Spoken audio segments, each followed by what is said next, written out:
Okay, good afternoon, everyone. Thank you so much for coming. This is a special occasion. Welcome to the swearing in of the new Jersey City Municipal Council.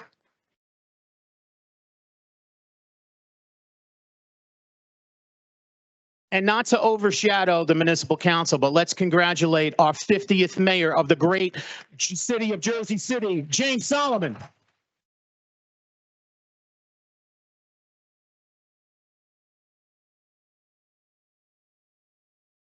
With the official election.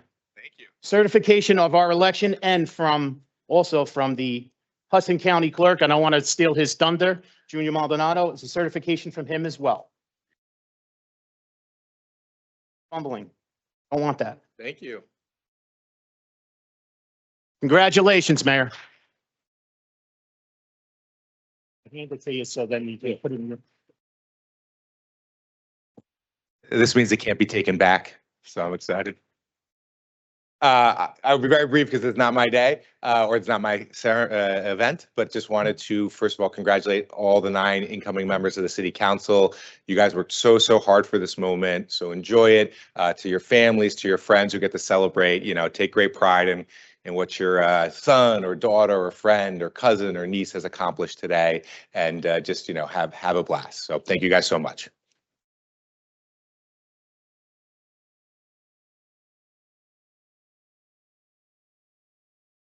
I'm not even going to follow that up. Thank you, Mayor. So we're going to go in ward order and then we'll go to the at-larges. That's the way we've always done it. So with that being said, I would like to call up our Ward A councilwoman. And before I do that, I just want to say history was made with this election. Councilwoman Denise Ridley became the first councilwoman, African-American councilwoman in Ward A to receive 3 consecutive terms. So congratulations.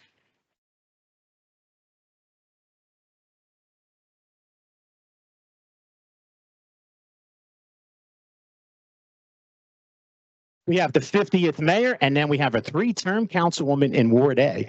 And I love that because that's where I was born and raised. I'm not showing favorites, though. Okay. So with that being said, I would like to invite Councilwoman-elect Denise Ridley up with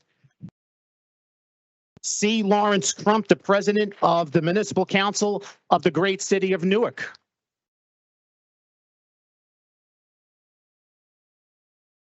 I'm just going to turn the podium around so we can all be heard. Yeah.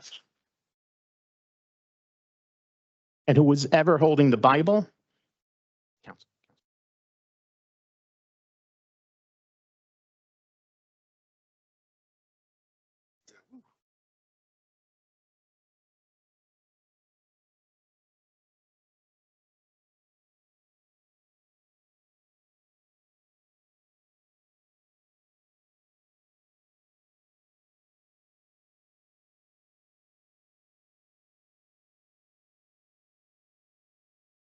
Good afternoon, everyone.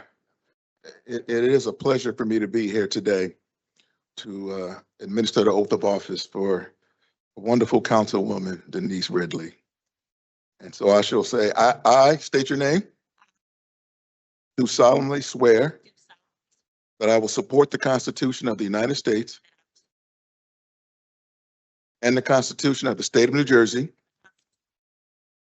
that I will bear true faith and allegiance to the same and to the government established in the United States and in this state under the authority of the people, and that I will faithfully, impartially, and justly perform all the duties of the councilperson representing Ward A of the city of Jersey City for a term commencing on January 15th, 2026 and terminating on January 14th, 2030.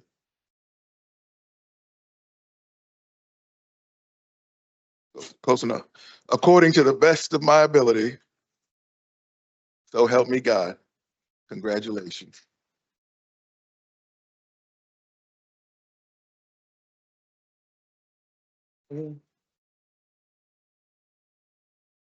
Sign right now? Nice pen too.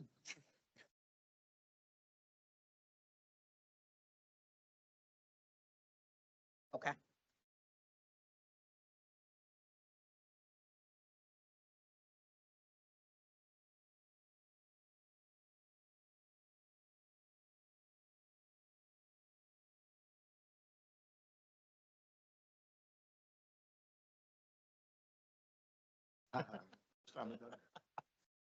You would never know that. Councilwoman Ridley would like to present you a certificate of election from the city of Jersey City on my behalf, and also the certificate of election from our Hudson County Clerk, Junior Maldonado. Congratulations again, 3 terms, babe.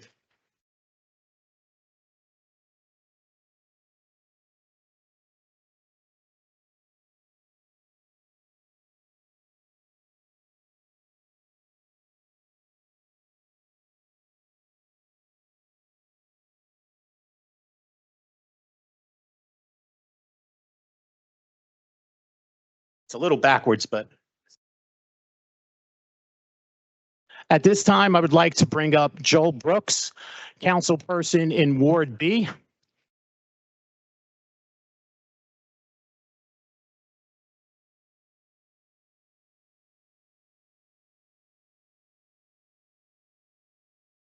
And his partner who will hold the Bible for him.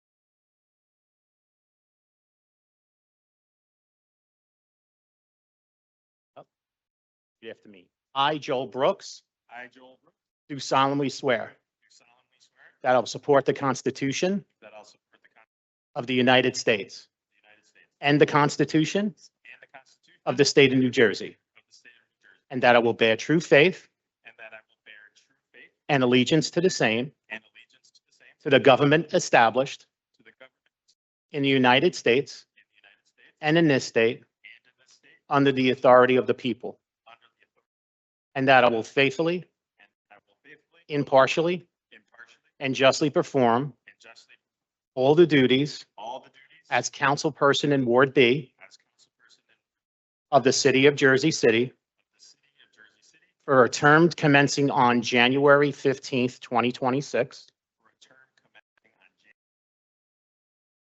and a term to expire on January 14th, 2030, and for a term to expire on January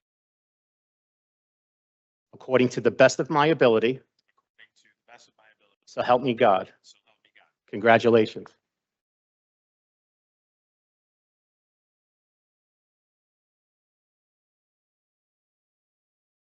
Oh, if I could just get your signature?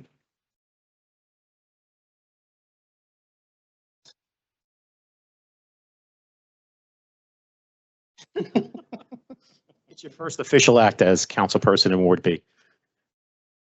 And I would like to thank Joel for allowing me and providing me the honor of swearing you in. And also that is certificate of election from the city of Jersey City on my behalf. And John will also hand you the certificate of election from our Hudson County Clerk, Junior Maldonado. Let's hear it for Joel.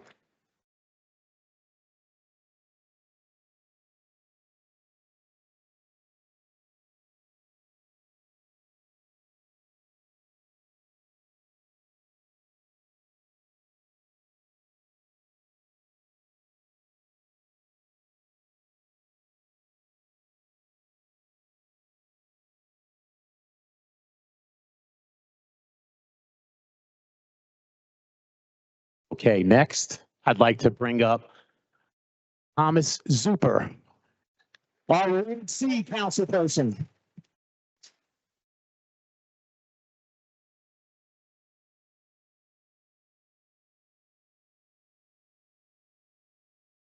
And his beautiful wife who will be holding the Bible, and Judge Aid. Honorable Judge Aid.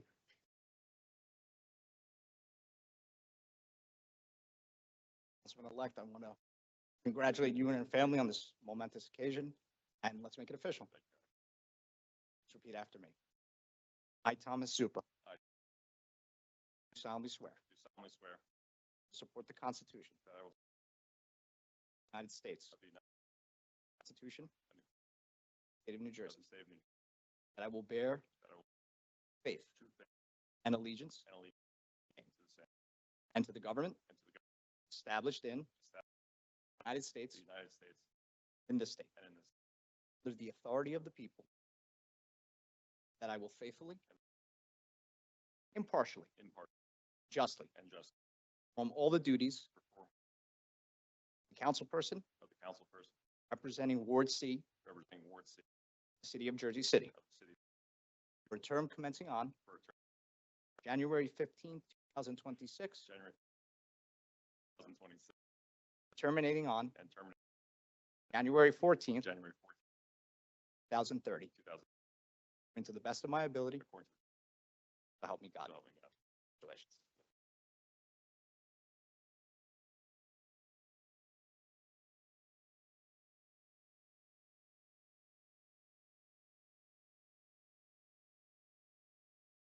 Councilperson Zuper, you are official, and I would like to present you with the certificate of election from the city of Jersey City on my behalf, and my deputy clerk, John Hallinan, will be presenting you the certificate from the Hudson County Clerk, Junior Maldonado.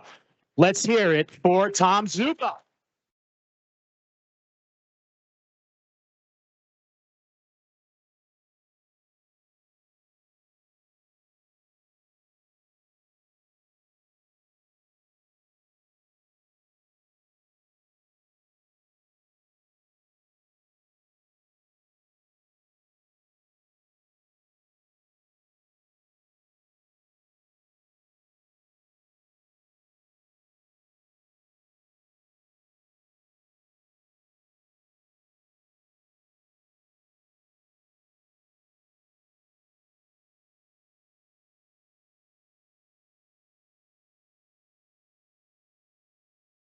He's walking away without his gifts. What's going on?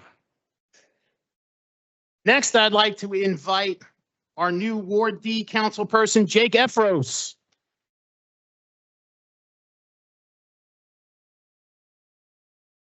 And whoever is going to, oh, okay, great. He's solo, I'm sorry. And he's given me the honor to swear him in, and I greatly appreciate it. It is truly an honor to do this. So, Jake, if you would just raise your right hand and repeat after me. I, Jake Efros, do solemnly swear that I will support the Constitution of the United States and the Constitution of the State of New Jersey, and that I will bear true faith and allegiance to the same, to the governments established in the United States and in this state under the authority of the people, and that I will faithfully, impartially, and justly perform all the duties as councilperson in Ward D for a term to commence on January 15th, 2026, and a term to expire on January 14th, 2030. According to the best of my ability, so help me God. Congratulations. Just need your signature. Yes. And Jake, while you're signing, we are going to present you with a certificate of election on behalf of the city of Jersey City and also on behalf of, yes, of the Hudson County Clerk, Junior Maldonado.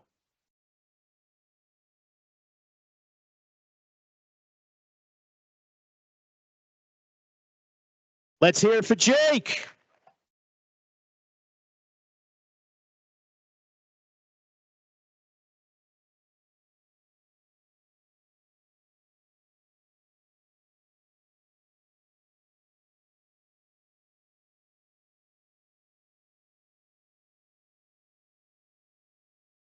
Okay, I'd like to invite our new Ward E councilperson, Elena Little.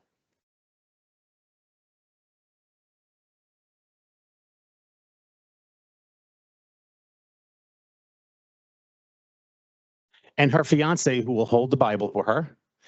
Elena was very nice to allow me, and I'm honored to do the oath for her. Elena, you're gonna oh, you're ready to go. Left hand on the Bible. You've done this before.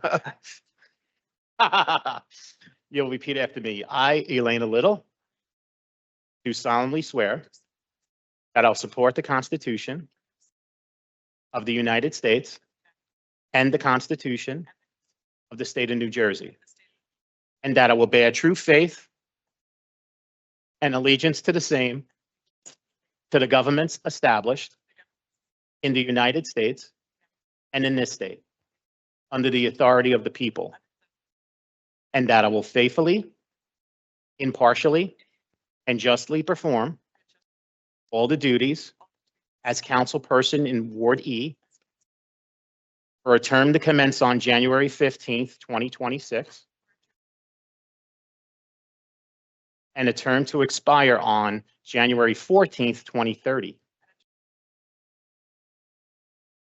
according to the best of my ability, so help me God. Congratulations.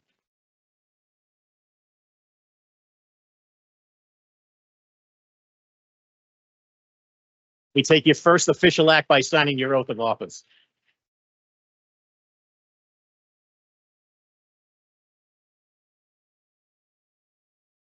And Councilwoman, I would like to also present you a certificate of election from the city of Jersey City on my behalf, and also from the Hudson County Clerk, Junior Maldonado.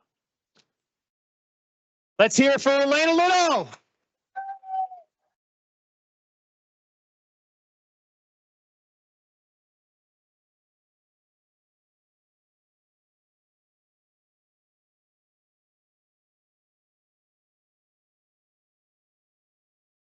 At this time, I would like to invite one of our returning council members in Ward F, Frank E. Gilmore.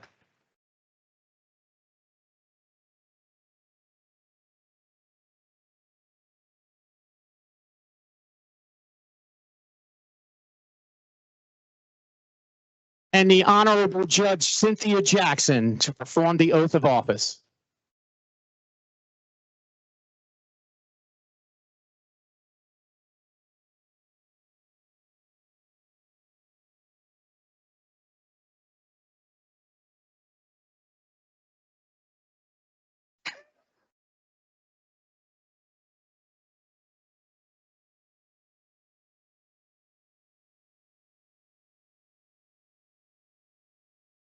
Raise your right hand. I state your name. Do solemnly swear that I will support the Constitution of the United States and the Constitution of the State of New Jersey, that I will bear true faith and allegiance to the same and to the government established in the United States and in this state under the authority of the people, and that I will faithfully, impartially, and justly perform all the duties of the councilperson representing Ward F, the city of Jersey City, for a term commencing January 15th, 2026, and terminating on January 14th, 2030.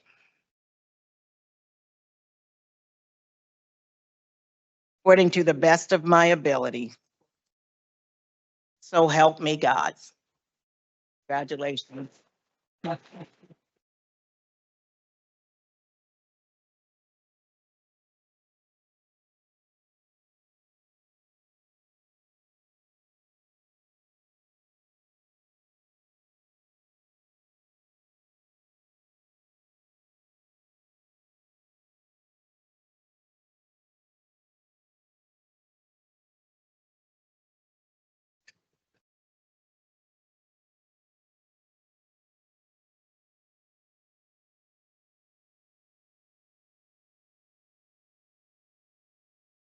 Councilman, we'd like to present you with the certificate of election from the city of Jersey City on my behalf and also from the Hudson County Clerk, Junior Maldonado.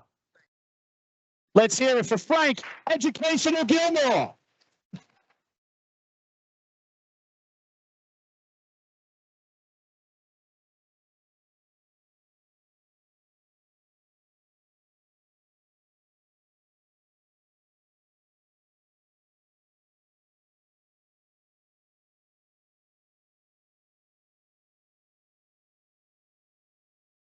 At this time, I would like to invite our new council person at large, Michael O. Griffin. And also to bring back the Honorable Judge Cynthia Jackson.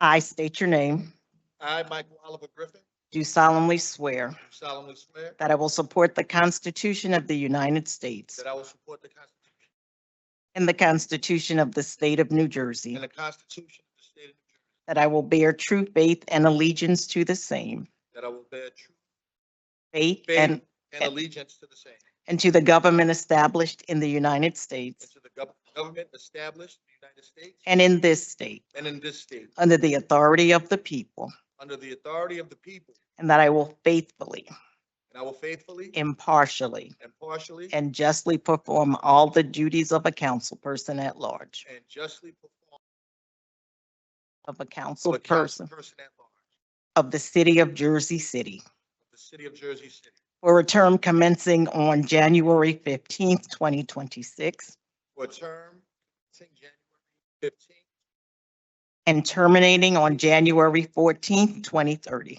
and terminating January 14th, 2030, according to the best of my ability. according to the best of my abilities. So help me God. So help me God. Congratulations.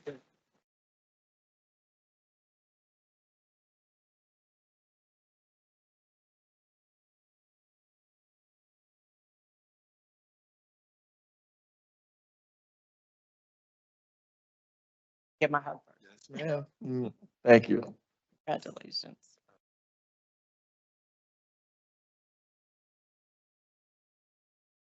Yeah, right? And on behalf of the city of Jersey City, this is a certificate of election. And also on behalf of the Hudson County Clerk, Junior Maldonado, certificate of election. Let's hear it from Michael O. Griffin.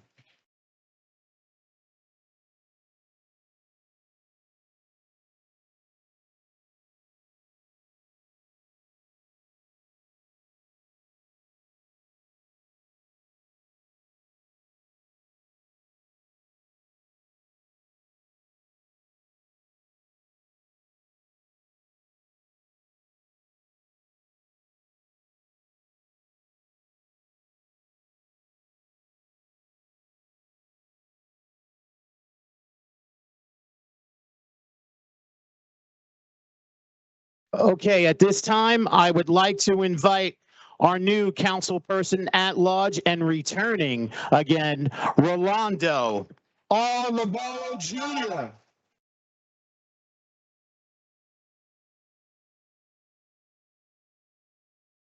Should I do The Godfather? Just when I thought I was out, they're bringing me back in. And that will swear him in, our Honorable Hudson County Clerk E. Junior Maldonado. Thank you, sir.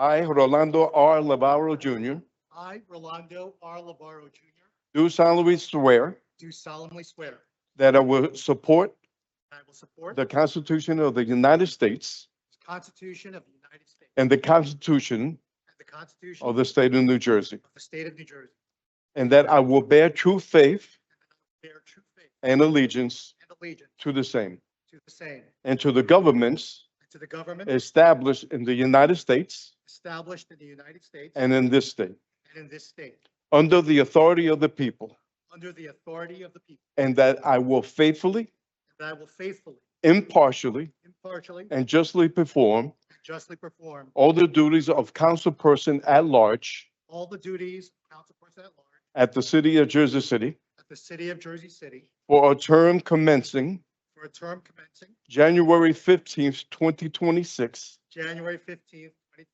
and terminating and terminating January 14th, 2030, January 14th, according to the best of my abilities. according to the best of my ability. So help me God. So help me God. Congratulations.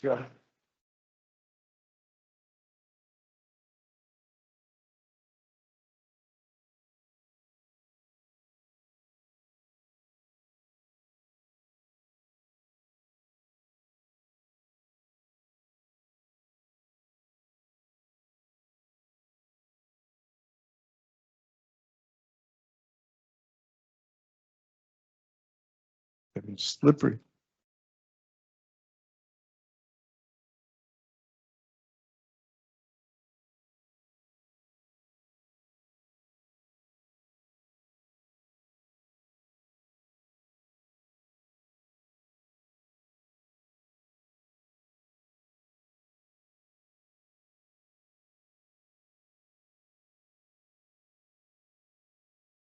Councilperson Navarro would like to present you with a certificate of election on behalf of the City of Jersey City. And our Hudson County Clerk will present you with his certificate of election from the Hudson County Clerk's office. Congratulations. Let's hear it for Rondo Navarro.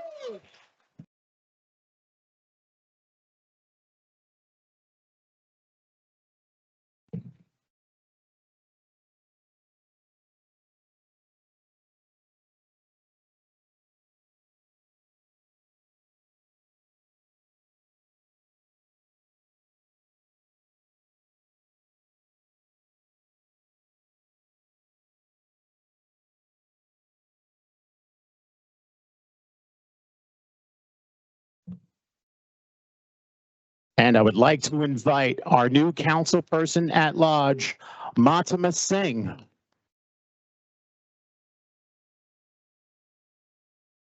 And she was kind enough to allow me to swear her in, and I'm honored.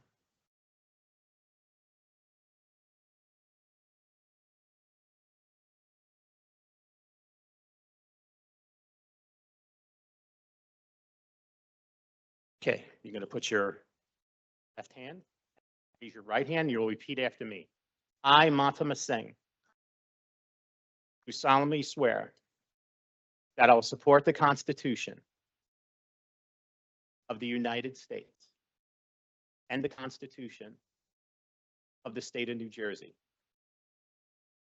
that I will bear true faith and allegiance to the same, the government established in the United States and in this state, under the authority of the people, and that I will faithfully, impartially, and justly perform all the duties as councilperson at large for a term commencing January 15th, 2026, and terminating on January 14th, 2030, according to the best of my ability. So help me God. Congratulations.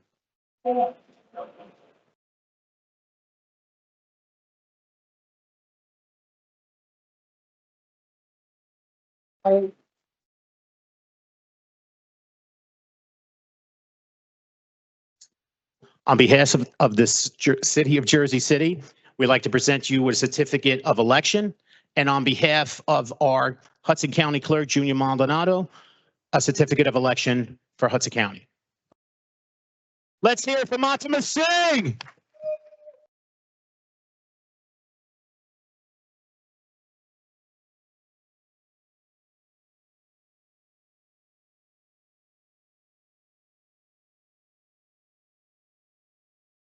And again, history was made. Let me get this around.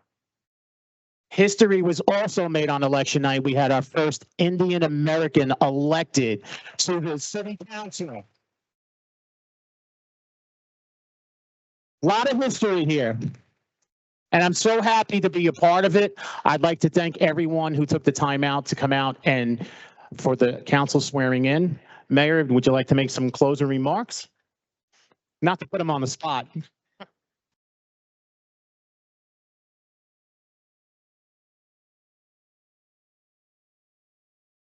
I will make 2 points, one serious, one funny. So first, just so proud of each of you. You guys are going to serve Jersey City with your heart. You're going to fight for a more affordable city. Each of you are going to do the people of Jersey City proud. So to Denise, to Joel, to Tom, to Jake, to Elena, to Frank, to Mamta, to Michael, and to Rolando. Thank you for raising your hand. Thank you for stepping up to serve our city. And I can't wait to see what you're going to do in the next 4 years.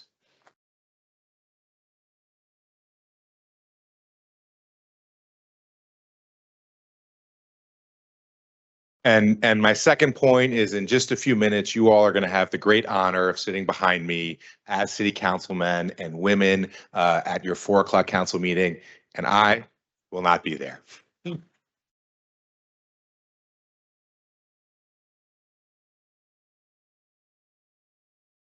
Just for the record, that will be the first time in 8 years he will not be here. But he'll just be across the hall now for the next 4 and hopefully 4 more. So with that being said, thank you very much. This will conclude our swearing in. We're going to take a brief pause while we get ready to handle our 4 o'clock municipal council meeting.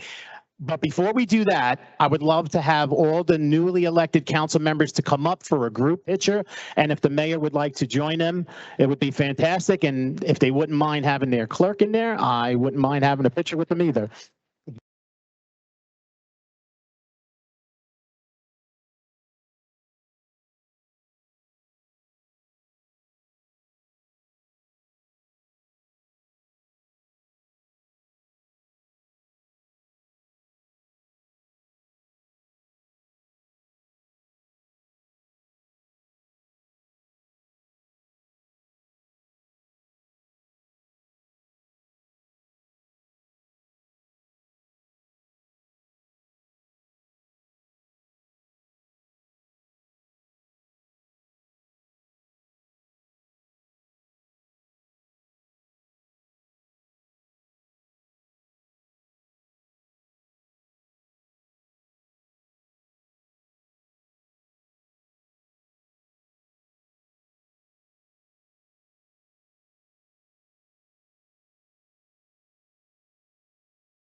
in the back door. I greatly appreciate it.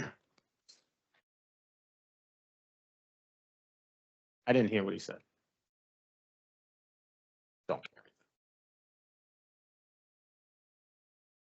Who?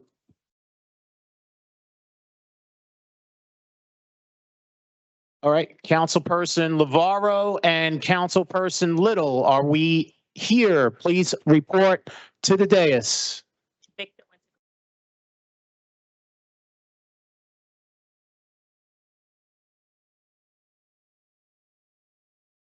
Okay. Do we have Councilperson Little?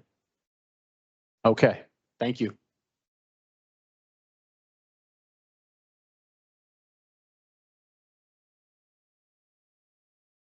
All right, good afternoon, everyone. We are on the record. Today is Thursday, the 15th day of January in the year 2026. This is a reorganization meeting of the Jersey City Municipal Council. We had a scheduled 4 p.m. start. The clock on my cell phone is showing 4:04 p.m. May we have a roll call for the commencement of this meeting? Councilperson Ridley. Here. Councilperson Brooks. Councilperson Zupa. Here. Councilperson Efros. Councilperson Little. Councilperson Gilmore. Present. Councilperson Singh. Councilperson Griffin. Present. And Councilperson Lavaro. Here. We have all 9 council members in attendance at 4:04 p.m. Can we kindly rise for a moment of silence, please?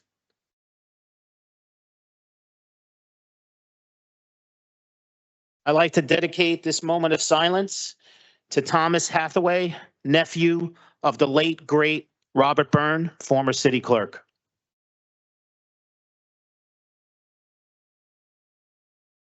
My aunt, Jersey City resident Rosita Merluzza.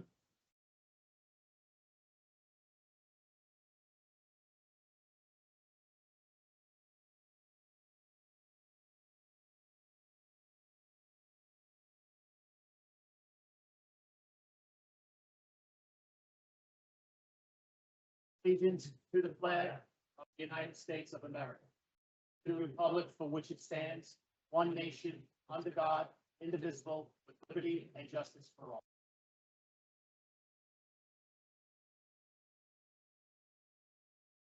Thank you very much. On behalf of the members of the Municipal Council, in accordance with the New Jersey Public Laws of 1975, Chapter 231, the Open Public Meetings Act, also known as the Sunshine Law, adequate notice of this meeting has been provided by the posting on the bulletin board of the first floor of City Hall, the annual notice, which is the schedule of meetings and caucuses of the Municipal Council for the calendar year 2026, and filed in the office of the City Clerk on Tuesday, November 25th, 2025. In addition, at its time of its preparation, the agenda of this meeting was similarly disseminated on Friday, January 9th, 2026 at 5:52 p.m. to the mayor, municipal council, business administrator, corporation council, the newspapers, and posted on the city's website, so I can certify as to our total compliance with the Sunshine Law. And those who were not here earlier, we had the swearing in of our municipal council. And I'd like to take this time to congratulate all the new municipal council.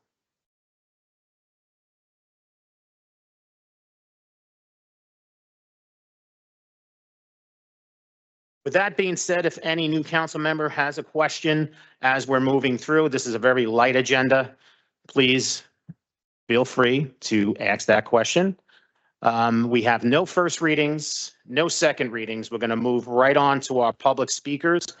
And I ask everyone who is in attendance and everyone who is watching at home, please pay close attention to your agenda. I'm going to be calling the number and the first name of each speaker. With that being said, first speaker 5.1, Laverne. Don't see Laverne. Next speaker 5.2, Charlene. Charlene is here.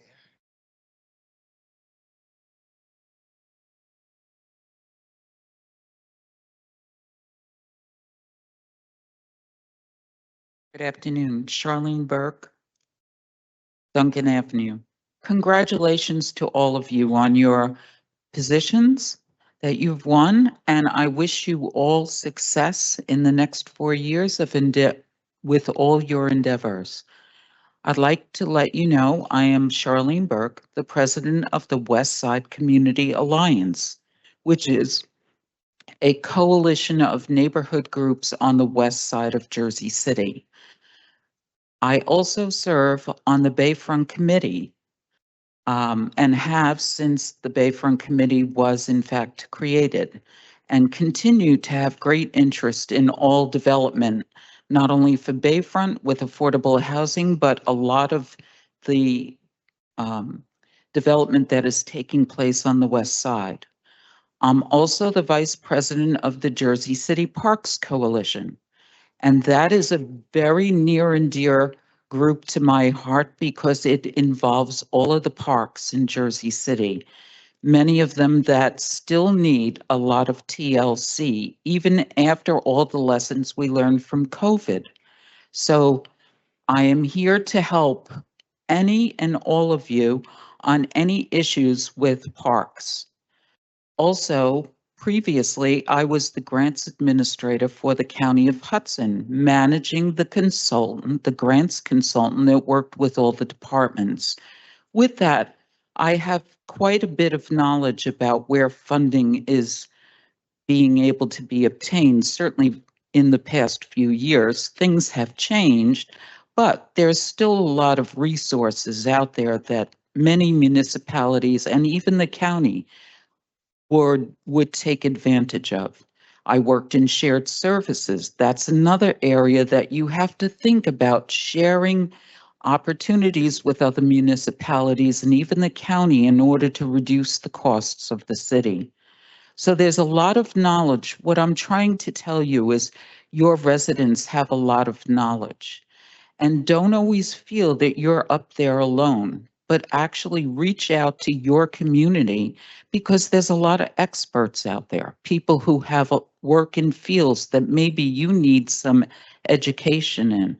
So please don't hesitate and engage them because it's to your benefit and our benefit as the citizens of the city. So I encourage you to do that in this role because in the past, some of our council have thought, oh no, don't want to get the public involved. But please don't feel that way and engage all of us and communicate to us. That's what I stress. Thank you. Thank you. Our next speaker, 5.3, Albert. Albert here? No? Next speaker, 5.4, Obed. OBED. Not here? Next speaker, 5.5, Mary. Mary Cruz.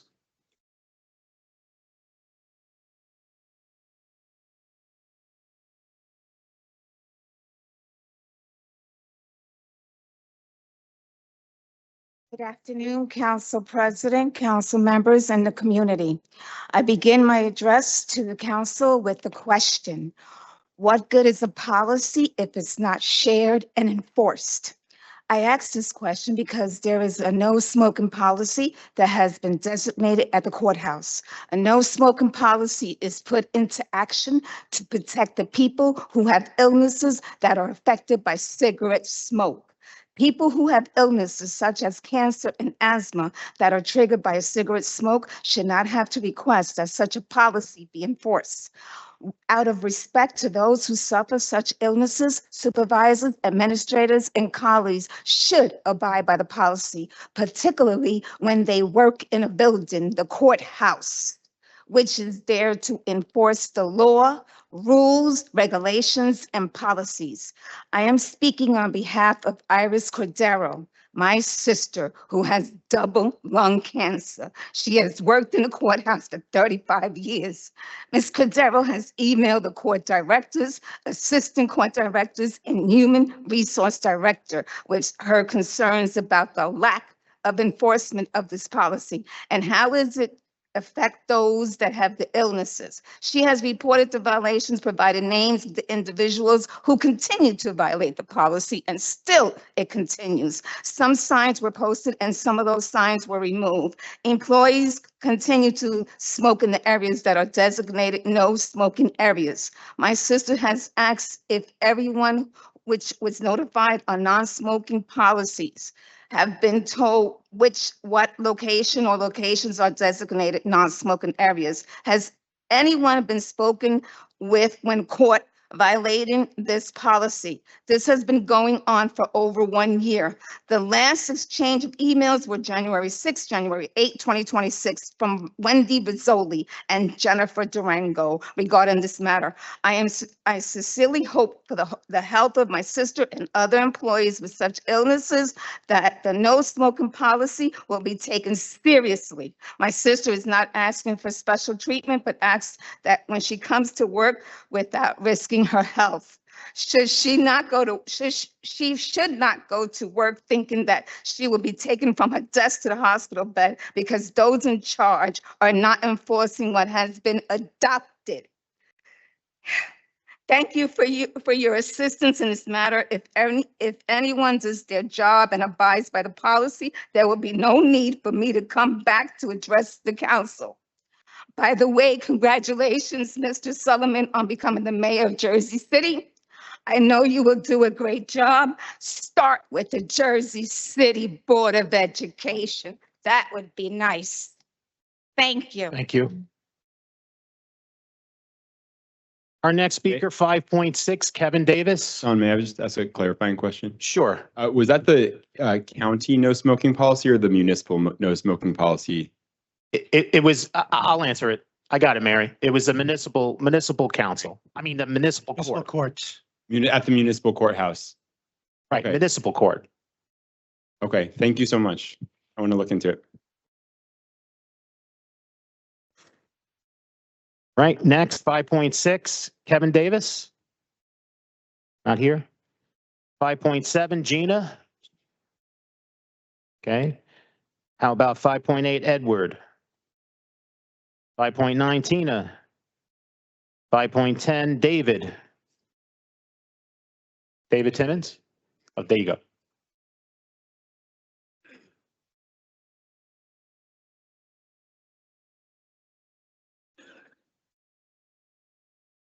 Good afternoon, Council.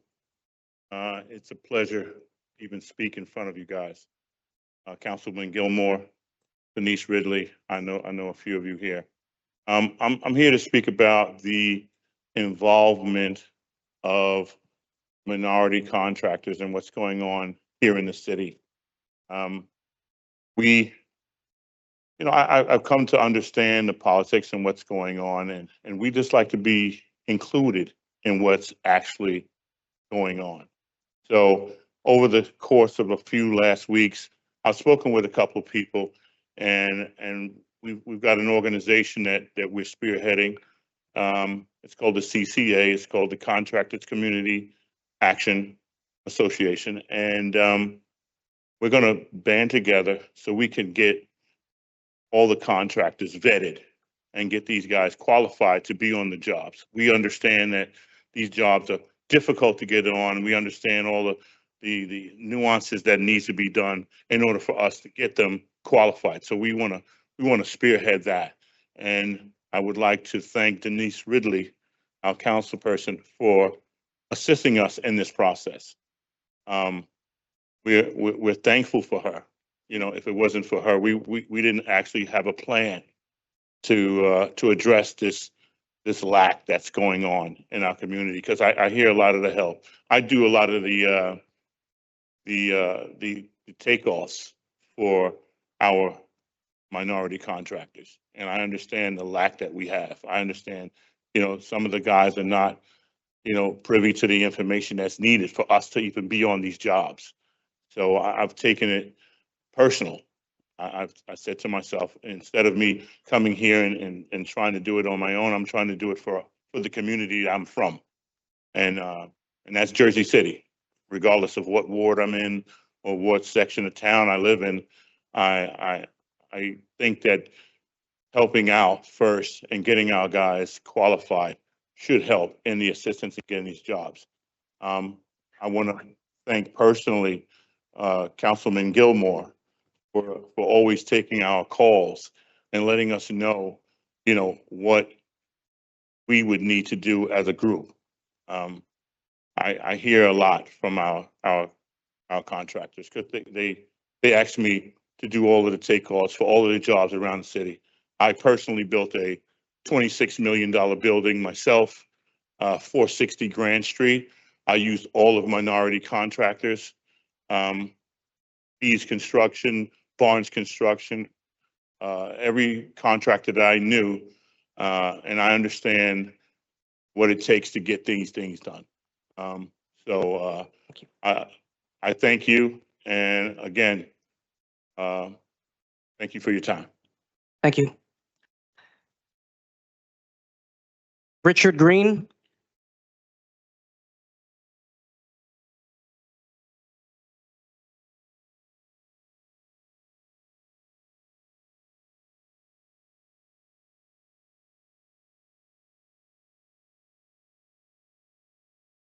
Good afternoon, members of the council. My name is Richard Green, and I'm here on behalf of the Community Contractors Association, or CCA. CCA is a Jersey City-based organization formed to organize, prepare, and connect local contractors, laborers, and craftsmen to opportunity. As Jersey City grows, development grows with it, but many local contractors continue to watch major projects rise around them without seeing meaningful access to the work. We hear a lot of broad language about inclusion, equity, and opportunity, but without specific legislation, clear requirements, and measurable outcomes, those words stay ambiguous. And ambiguity is dangerous because it allows symbolic action to look like progress while real conditions for people never change. Broad promises can be justified with very little action. A press release can satisfy the moment, but without structure, accountability, and enforcement, nothing of substance reaches the people who are supposed to be benefited. CCA exists to change that. We are building an organized body of local contractors who are actively working towards licensing, insurance, and compliance. We are not asking for special treatment. We're building readiness so that when opportunity exists, local contractors are not excluded by paperwork, process, or lack of information. But readiness alone is not enough. There must also be accountability in how opportunity is created. A relationship between this city and the Community Contractors Association creates that accountability, not in theory, but in practice. We track participation, access, and outcomes.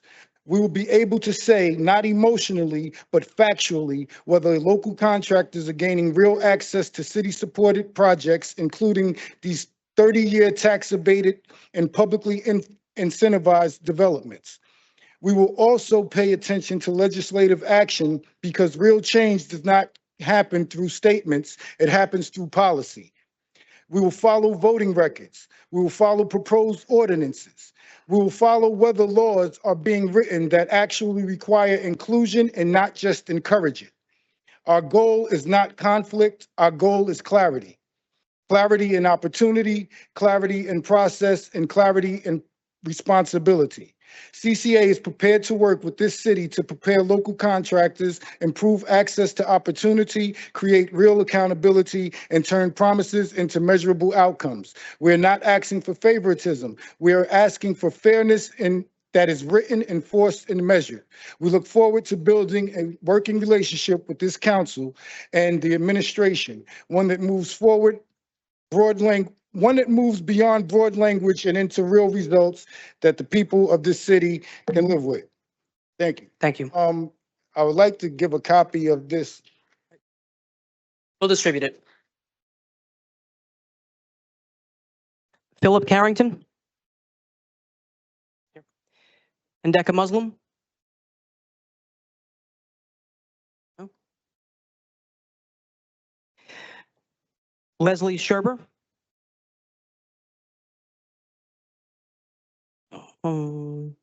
Jeff Kaplowitz.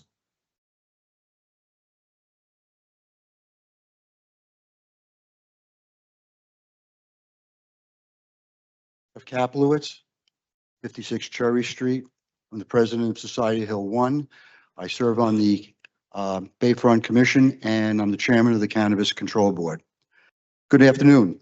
First, I want to wish you a happy new year.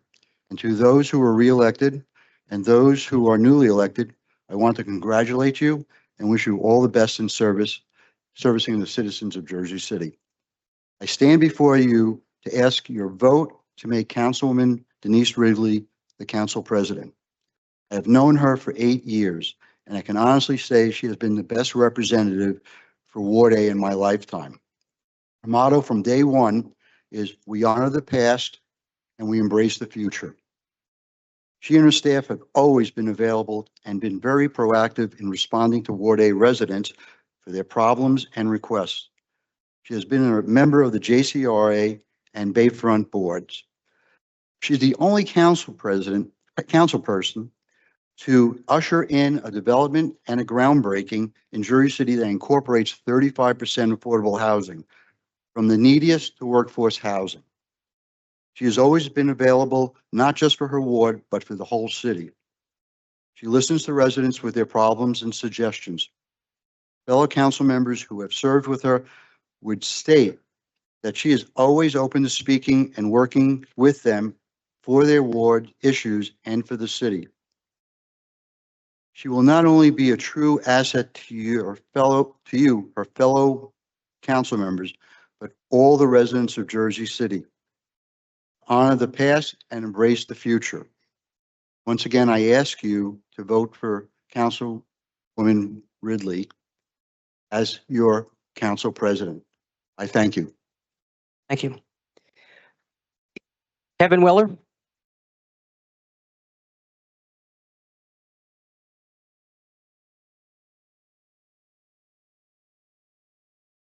Good evening, City Council, new City Council. I got dressed up for the occasion. I'm Kevin Weller from the Forever Rent Controlled Portside Towers East in Ward F. Congratulations to each of you on your election. We're keeping tonight brief, so several listed speakers will not actually speak tonight given the inauguration schedule. I have one ask tonight. Reinstate Resolution 25564. On August 20th, the previous council voted 8-0 to establish the Renter Protection Special Investigation Committee. Subpoena power. Authority to compel testimony under oath. Councilperson Saleh was named project manager. The press covered it. The public expected action. The committee issued 0 subpoenas, held 0 hearings, allowed every violation we brought to their attention to continue uncorrected. As far as we can tell, that committee was Mayor Phillip's final tool to ensure nothing got fixed while he was still in office. We're asking this council to be different. The committee matters because 3 years of public testimony, over 1,000 before the previous council, has produced no answers. We've asked questions at council meetings since November 2022. Here's what needs investigating.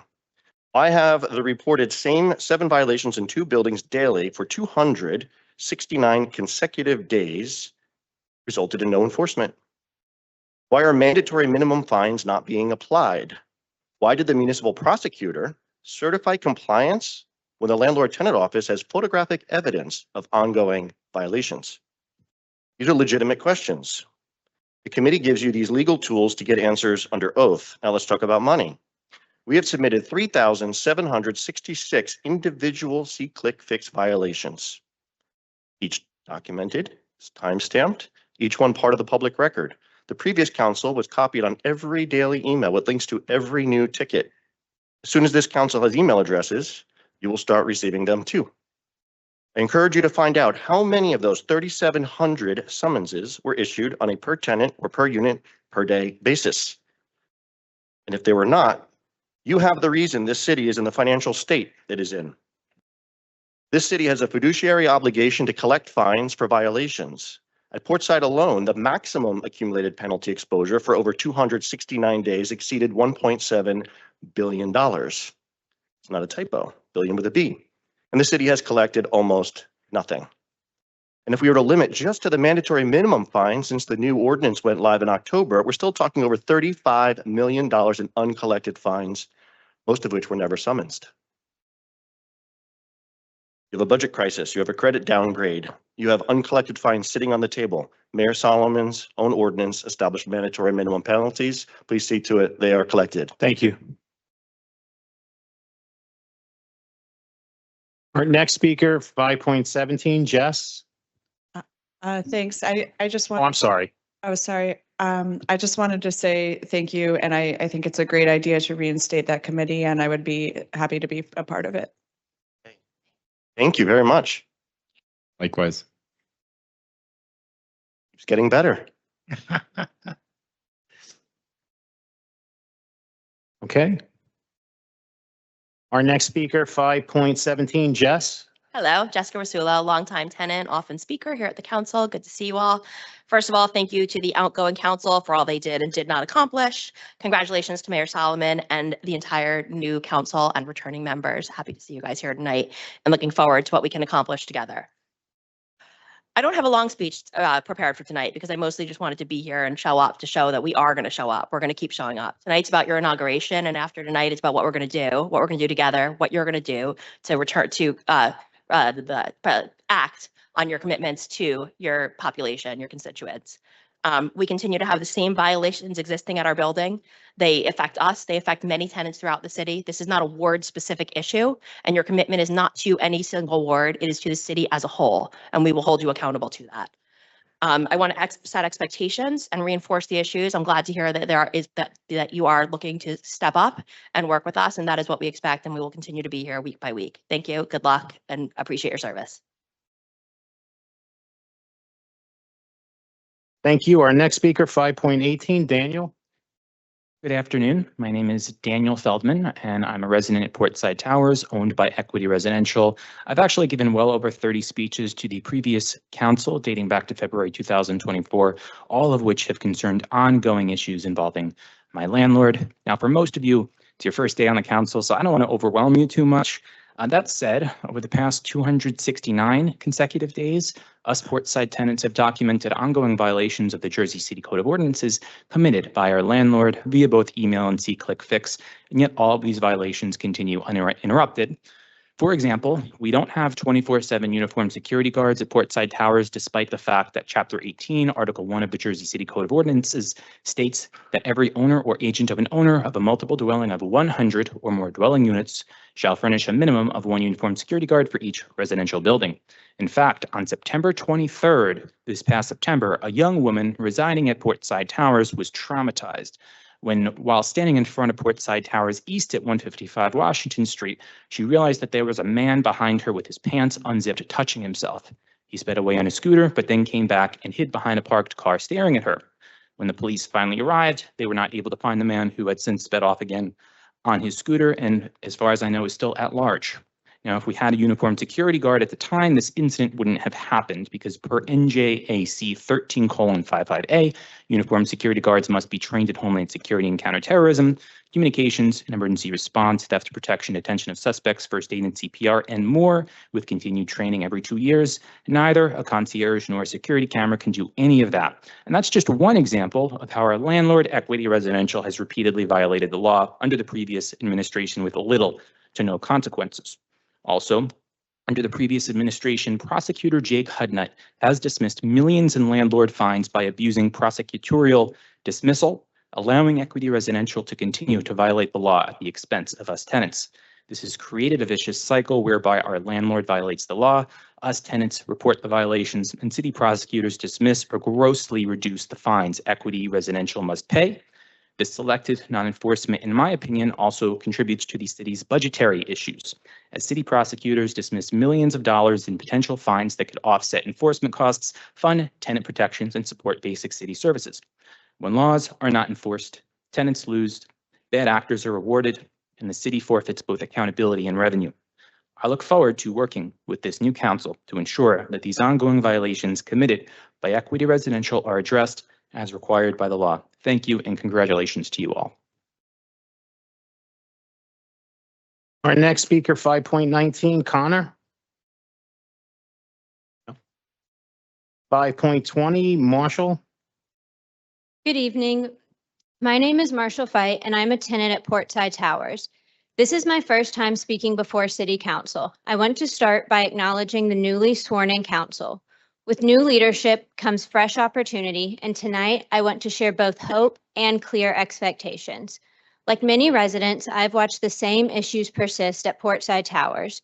We continue to experience the absence of an on-site superintendent, as well as lack the required uniformed security guard. These are not minor inconveniences.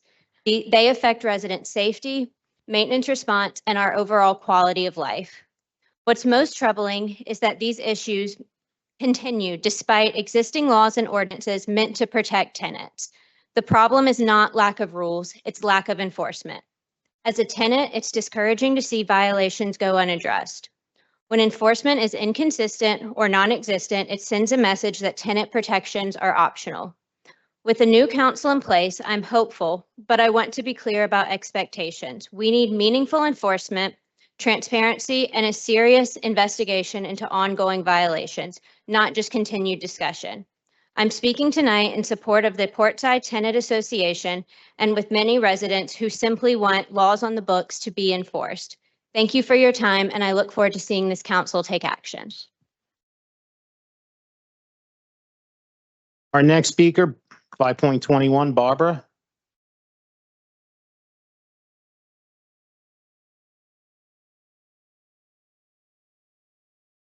Good evening, City Council. My name is Barbara Goldberg. Since the previous City Council did absolutely nothing, zero, zilch, to effectively respond to 3 years of requests for help from tenants of Portside Towers, I've recycled a speech that I made at this very same podium almost 1 year ago today. Here we go. I have great respect for the facts and truth. Apparently, that's not reality for all Americans, and certainly not been reality for the powers running Jersey City until today. Fact number one, Portside Towers tenants in October 2023 won a ruling by the Jersey City Rent Leveling Board confirming that our buildings are indeed protected by Jersey City's rent control law under Ordinance 260. Reality, almost 3 years later, we are headed into February of 2026, and that ruling is still languishing unenforced, despite Portside tenants showing up here at every city council meeting begging for help. Fact number two, Section 269 explicitly gives Director of Landlord-Tenant Relations, Sharon Richardson, the power to, quote, remedy violations by adjusting rentals, ordering rebates, and bringing up appropriate legal charges, unquote. Reality. Landlords treat Director Richardson's determinations as mere suggestions. They ignore the law without facing any daily fines or legal consequences. Fact number three, Section 260:17 states that, quote, each day a violation continues shall constitute a separate offense, unquote. Reality, not a single daily fine has been issued against our landlord Equity, despite continuous violations since the October 2023 ruling. In closing, I urge our new City Council to use your power to make facts and truth finally become reality for the people who live in Jersey City. Please, and thank you. Our next speaker, 5.22, Shannon.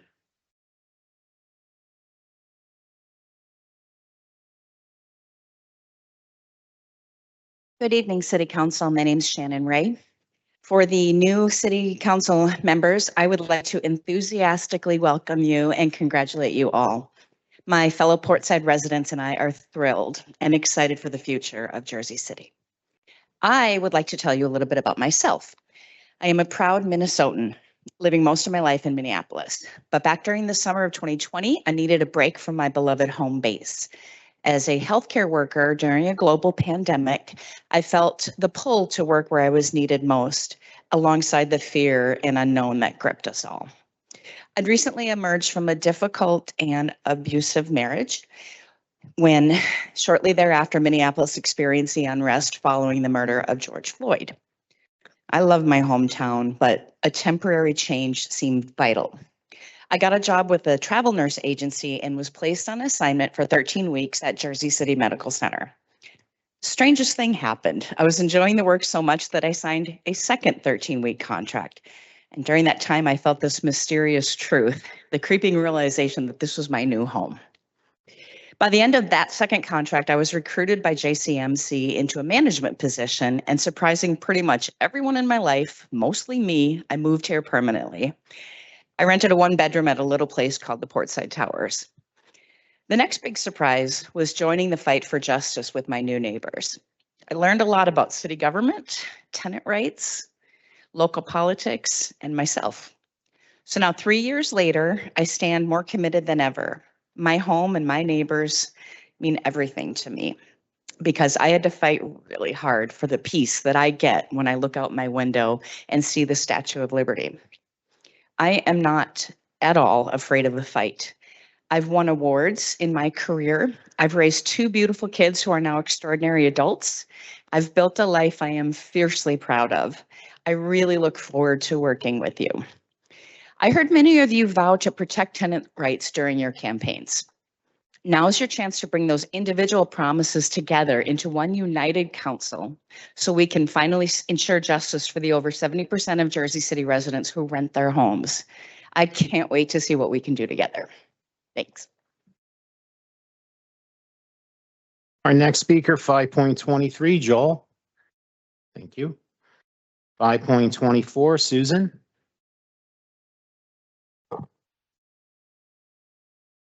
Good afternoon, City Council members. My name is Susan Roca. Happy New Year and welcome. Welcome to your new positions, to the new year, and to meeting some of your Portside Tower constituents. We are here to let you know that we are rooting for you, that we stand together with you to make Jersey City the chosen home of all of us, to be the best that it can be, for it to be affordable, to be fair, and for big business to be held accountable for their actions. They should not be able to be protected by their dubious contributions and backroom deals.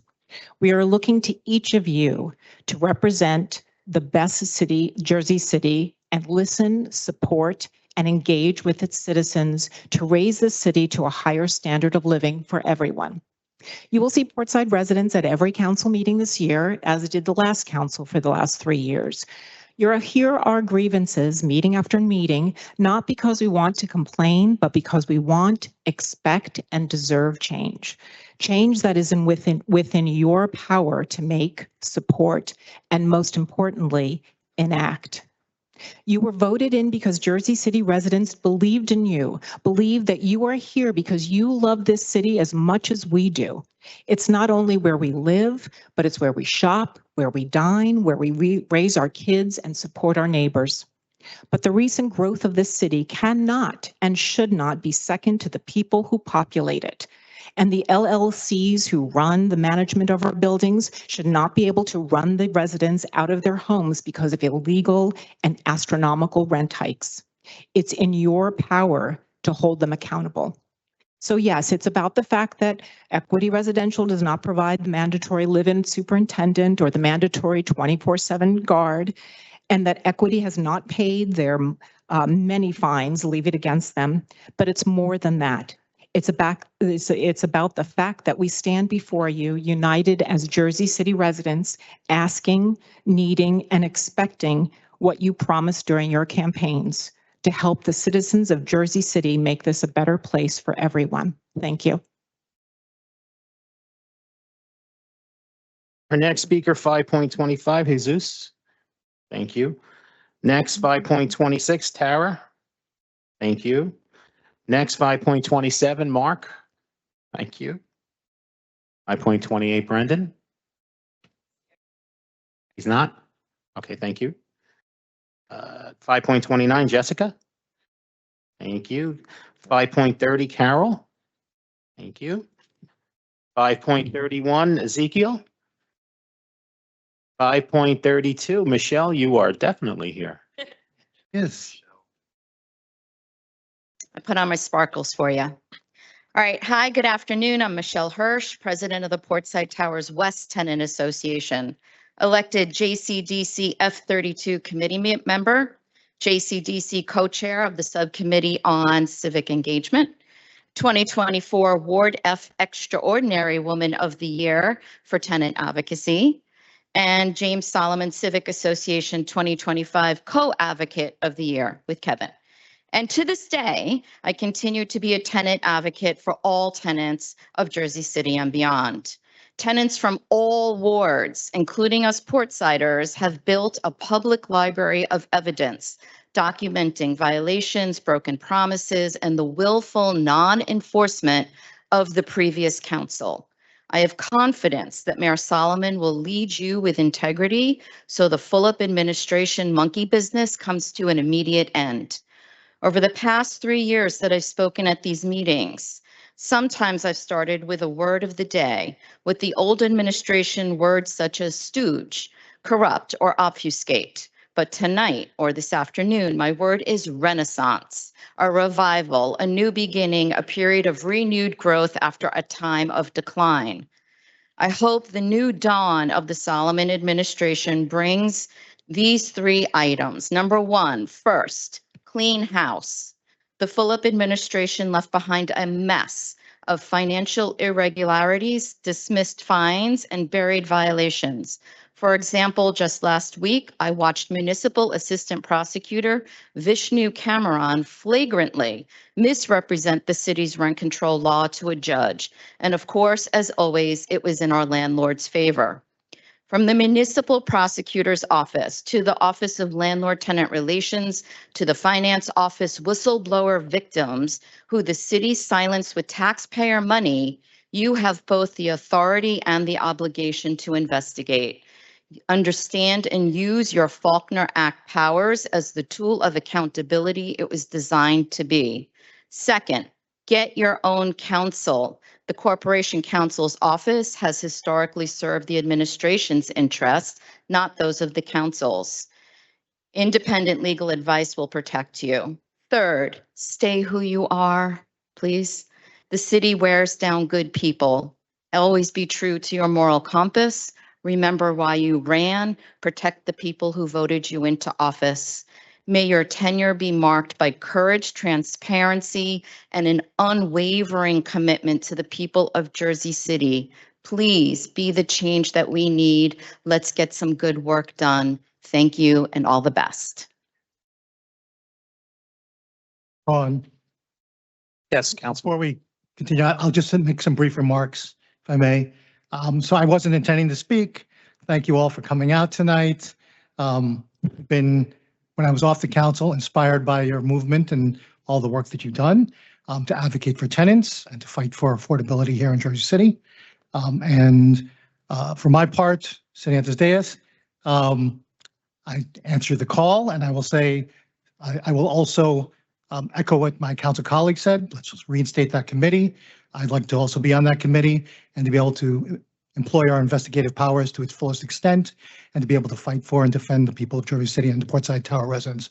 Thank you all. Continue your hard work. Thanks. Okay, our next speaker, 5.33, Jeff Dublin. He left. He left? I seen Jeff somewhere. He left out. He must have left. Okay. 5.34, Paula. Is Paula here? Oh, okay. Good afternoon.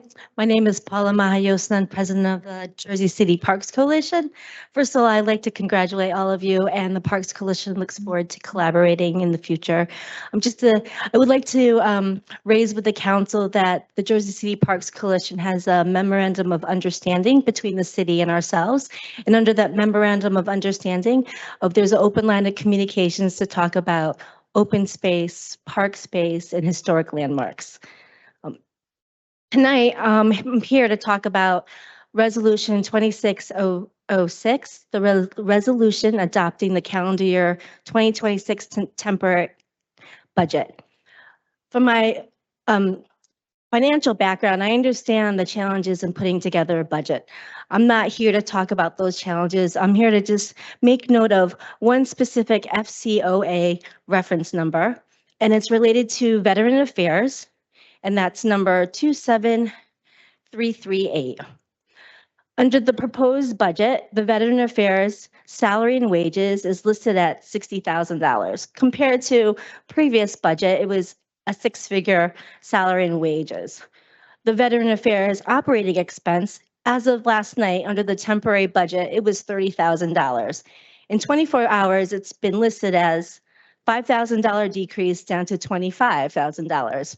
The reason why I raise this is that the Jersey City Parks Coalition implemented a program through Health and Human Services Veteran Affairs and received a grant of $40,000 to implement veteran programs throughout the city.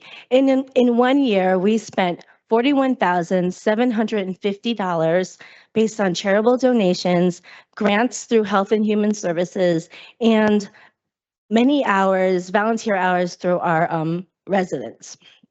My concern is if the operating expense for the city budget is $25,000 and a loan for a nonprofit volunteer, 100% volunteers spend over $46,000 a year, it seems imbalanced. We want to continue collaborating with you, and we hope that you can increase the budget so that we can continue programming for our veterans. Just to highlight, in 2025, we implemented 4 programs, relationship with merging vets and players, which brings professional pro athletes and veterans as part of our wellness program. We leverage body mechanics, rehabilitation organization on the west side. We also implemented an arts program with veterans utilizing art therapists, a local art therapist. We also implemented massage therapy with Salvation Wellness. And we also engage with the county. So I implore you, when you Thank look you at so the much. budget, revisit those lines specifically. Thank you. Thank you. May I ask a question for clarity? Sure. So thank you for that. I just wanted to check the reduction to 25,000 in this resolution that we would be voting on. That's reflective of there being a kind of overall 35% decrease in the budget because we're just trying to put forward a temporary budget. But once we get a statutory budget in place, that we would be able to more fully fund the Veterans Affairs. I just want to check if that's accurate. Yeah, that's correct. This is a temporary budget, so it only represents a portion of what the entire budget would be for the year. It's a statutory cap that applies to every municipality throughout the city. So the 35% is the cap that would apply for the next several months until a full budget is introduced. Thank you for that. Yes. Can I ask a clarifying question as well?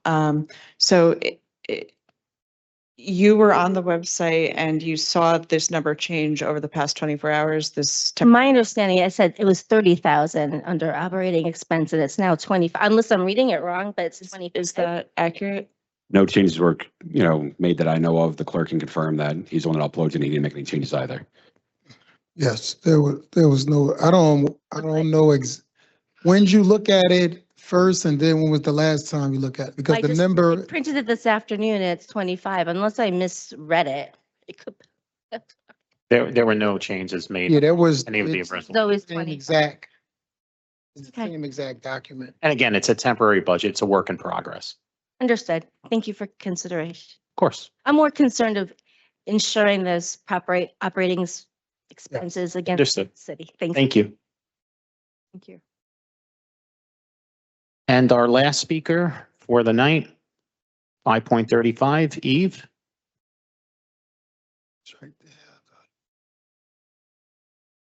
Welcome and congratulations, 2026 Jersey City Council. I'm Eve Taylor, resident of Ward E. I'm so happy to see you. I came to talk about the temporary budget resolution 26006, which authorizes $220 million in temporary spending. Even a temporary budget is supposed to plan to pay for what is spent, and I don't see a plan of what revenues will be collected to cover this. I know that you are inheriting a financial mess. Jersey City should not have to operate on temporary appropriations at all. The 2026 budget should have been finalized and approved by last October 1st. Why does revenue collection matter right now? Because Jersey City's net debt increased from about 418 million in 2013 to about $745 million in 2024. That's approximately a $327 million increase, or about 78%. During the same period, a major revenue stream, municipal court fines, collections collapsed. Historically, collections were about $16 to $18 million annually. From 2020 to 2024, collections collapsed, dropping to roughly $9 or $10 million per year. That is a $6 to $8 million per year estimated annual loss. Over 5 years, that's potentially $25 to $50 million in fines revenue that should have been collected but wasn't. That budget hole has been plugged year after year by incurring either interest-bearing debt or by increasing taxes. Budget holes like that result in wrongful cost shifting, which downstream creates the excruciating financial pressure on residents such as myself. I know you all heard about resident cost increases during your campaigns, but I don't know if you heard about the why. A material contributor is the rampant municipal court ticket fixing happening. Collections collapsed because the municipal court has instituted a systematic ticket fixing policy. Audit samples and Jake Hudnut's own testimony before City Council last year agreed that potentially 80 to 90% of housing, fire, and harassment summons are dumped and not adjudicated correctly. The court still refuses to enforce Chapter 260 Rent Control Ordinance Section 7 anti-tenant harassment prosecutions and has maintained that stance for more than 6 years. Summons are dismissed via prosecutor discretionary abuse without repairs ever made. The worst slumlords in the city are getting virtually zero penalty. And on top of that, municipal fine budgets have been set by copy pasting prior year undercollected actuals, which totally invalidates budget variance matrix. Even for temporary budget measures, we need to install a truly balanced budget, one that includes accurate, good faith revenue collection projections, especially municipal court fines. I'm also urgently asking you to take immediate corrective action to stop the ongoing and rampant municipal ticket fixing problem. And since the Chief Judge Remy Eid is here in City Hall today, you can restart that investigation now and tell him directly to immediately account for all of the summons, fines, collections. This is an opportunity for a clean reset, honest numbers, real enforcement, and a budget that does not force residents to make up for revenue the city is legally required to collect. Thank you. Sean, I just want to say, first, I just want to congratulate all of the new council members that's here. And second, as it relates to just affordability across the board, all of us ran on affordability, address affordability and accountability. I'm extremely hopeful that we will be able to accomplish a lot more this year. I understand a sentiment of anger as it relates to, I wouldn't say not doing anything, but not doing enough to ensure that people are able to live in their homes at a reasonable rate. And on top of that, making sure we hold landlords that's neglecting and are retaliatory towards tenants accountable. So I'm very hopeful with all my new colleagues that we'll have a better grasp on that and addressing that. But I think for the sake of the committee, it has to only be 3 of us because 4, we have the sunshine, all of the meetings. Oh, it can be 4? Oh, okay, perfect. All right. So there it is. 1, 2, 3, 4.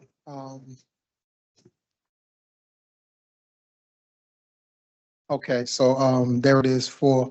But like I said, yeah, I think we'll be able to get a lot done. I would just ask everyone to hold us accountable, but give us the time to really get in there to make sure we are going to be able to address the issues as it relates to these landlords. Lord knows I can't stand them. I see what's being done. For the life of me, government just, it's a tortoise speed. Even being in it, I can't understand it. But you guys' voices are heard, I can assure you that.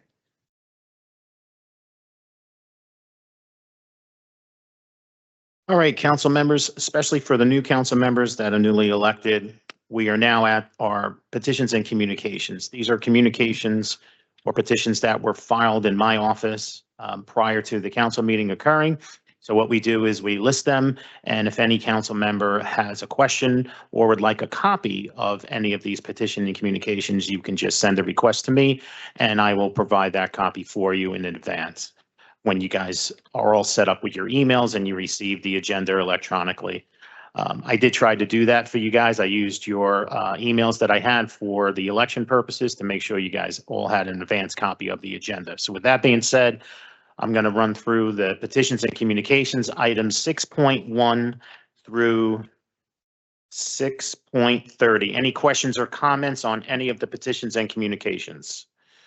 There are no officer communications. We have one report of director. Any questions or comments on that? Hearing none, on to our claims, and we had addendums number 1, 2, and 3 added while we were swearing you in. So I'm going to be taking a vote on claims and addendums number 1, 2, and 3. Before we take a vote, does any council member have a question on any of the claims and addendums number 1, 2, and 3? Yes, I don't think we've been able to see them yet, right? So if you were to go on, I don't know if you have your phone with you. You don't have laptops or Surface Pros yet assigned to you, but you will have those. If you're able to access the agenda on your phone, you can actually look at the claims and all of the addendums. I did republish the agenda.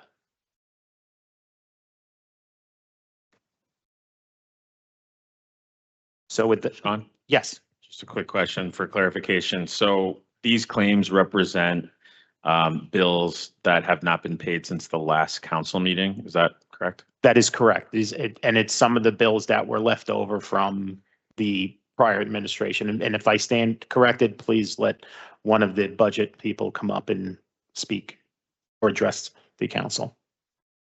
Yep, that's correct. You see, the majority of the bills will indicate the year in which what budget is being paid out of. Majority of the bills are for 2025. One of the addendum items is for our first quarter taxes to the Board of Education for this year.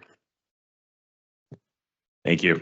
And just as a point of clarification for all the members of the council, that what's on the claims and addendum, correct me if I'm wrong, City Clerk and the administration, those payments for those items were approved by the City Council through contractual resolutions and things of that nature in previous meetings. So they were approved by the City Council, and now they're just coming up to say, pay the bills, and we're all asked to sign off on that. Not our resolutions, someone else's resolutions that were approved. In most cases, yes, unless it's under the different bid thresholds, which wouldn't have required a contract. So like bills under 17,500 and such. Okay, council. So with that being said, I'm going to take a vote on claims and addendums number 1, 2, and 3. Councilperson Ridley. Aye. Councilperson Brooks. Abstain. Haven't read them. Councilperson Zupa. I reviewed them in the short time we had to do so. He did say aye, correct? Thank you. Sorry. Councilperson Efros. Abstain. Okay. Councilperson Little.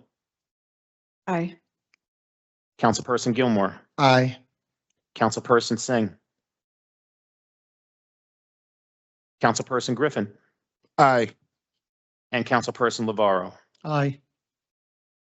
Claims and addendums number 1, 2, and 3 are approved. 7-0-2 with council members Brooks and Efros abstaining.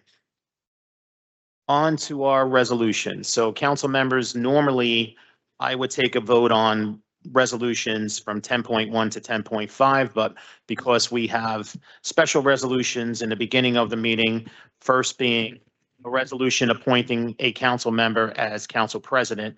So with that being said, we're going to vote on these two resolutions individually. With that being said, I need a motion to nominate a council member as council president. Do I have any nominees? Councilwoman Ridley. So Councilperson Ridley has been nominated by Councilperson Griffin. Do I have a second? So that was Gilmore. Gilmore. Oh, I'm sorry. Griffin second. Wow. You guys sound alike a little bit. Got to get used to the voices. Sean is new to this, so you got to bear with him a little bit. And we got the second from Councilperson Griffin. On the motion to nominate Councilperson Ridley as council president, Councilperson Ridley. First, I just want to thank Councilman Gilmore and Councilman Griffin for the nomination in the second, and I vote aye. Councilperson Brooks. Aye. Councilperson Zupa. Aye. Councilperson Efros. Aye. Councilperson Little. Aye. Councilperson Gilmore. Aye. Councilperson Singh. Councilperson Griffin. Aye. And Councilperson Lavaro. Just say congratulations to the councilwoman on your appointment. Looking forward to working with you. I know you'll do, I know how competent you are at administering your office, and we may not always agree on everything, but you definitely do a good job of administering the duties of the city council. So I vote aye and have all the confidence in the world. Thanks. Congratulations. Congratulations.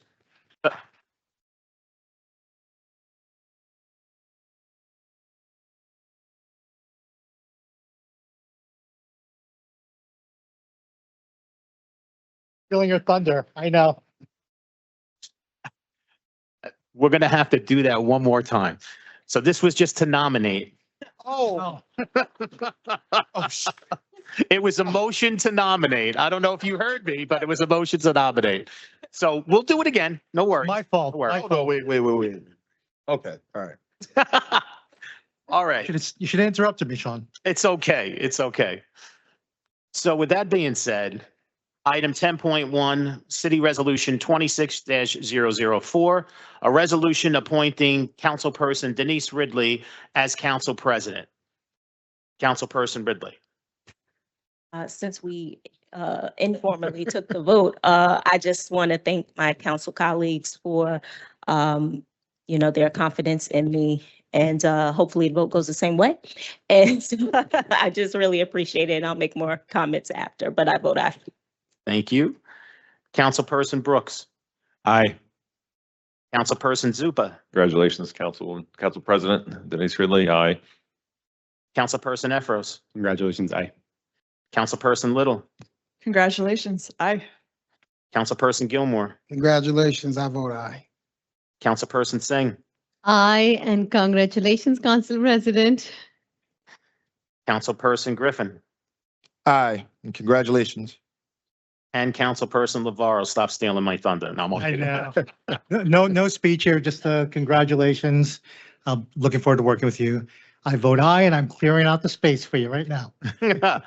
So with that being said, City Resolution 26-004 is approved unanimously 9-0. Now we can raise and congratulate Council President Ridley.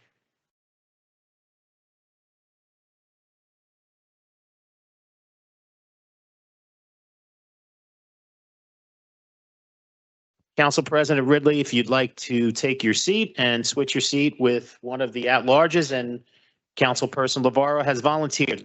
Congrats. Right here, buddy.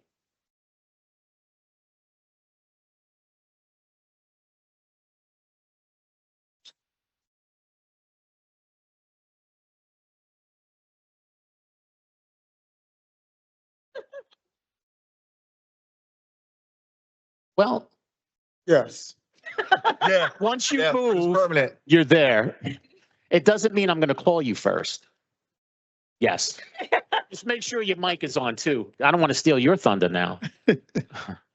But anyway, so once we move seats, that's where we're going to be sitting because it also helps me when I'm calling the roll call. So I'm getting used to the voices. I haven't heard Councilperson Lavaro's voice in a while, and I just made a mistake with Councilperson Gilmore and Griffin. So I want to make sure I'm hearing it in the way I should be hearing it and what ear I'm hearing those voices. And we like to sit them in ward order too. All right, with that being said, our next resolution is a resolution appointing a council member as council president pro temp. This is a motion to nominate a council person as council president pro temp. Do we have any nominees? I would like to nominate Frank Educational Gilmore. So we have a motion to nominate Frank Educational Gilmore as council president pro temp by Councilperson Griffin. May I have a second? Second. Second by Councilperson Ridley. On the motion to nominate Councilperson Gilmore as council president pro temp, Councilperson Brooks. See Aye. how I switch it around? See? Yes, I was ready. Aye. I love it. Councilperson Zupa. Aye. Councilperson Efros. Aye. Councilperson Little. Aye. Councilperson Gilmore. Aye. You can vote for yourself. Councilperson Singh. Aye. Councilperson Griffin. Aye. Councilperson Lavaro. Aye. And Council President Ridley. Aye. Motion carries 9-0 to nominate Councilperson Gilmore as council president pro temp.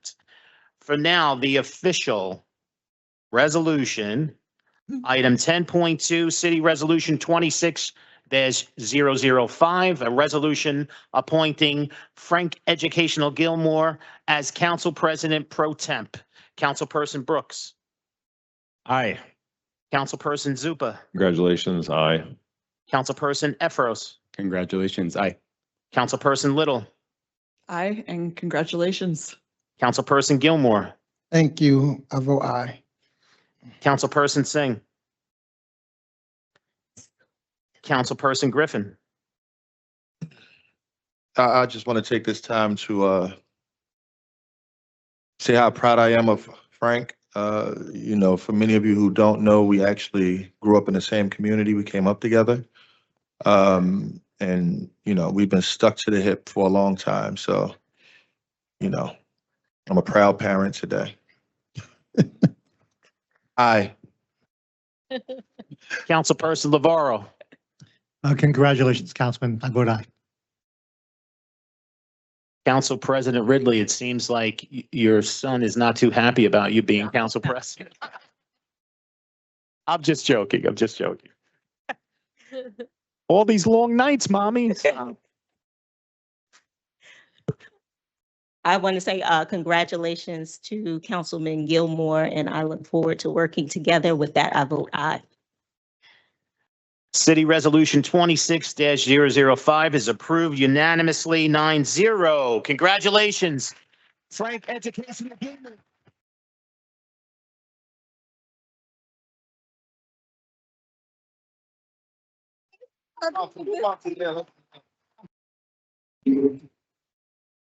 I was so happy. I was just like, okay, I'm the center.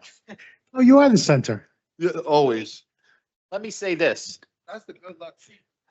I will say this. take it. So with Councilperson Lavaro and Councilperson Singh volunteering to move, they had just inherited more real estate that any other council member has. Easy access to the. And the easy access to both exits on both sides, right?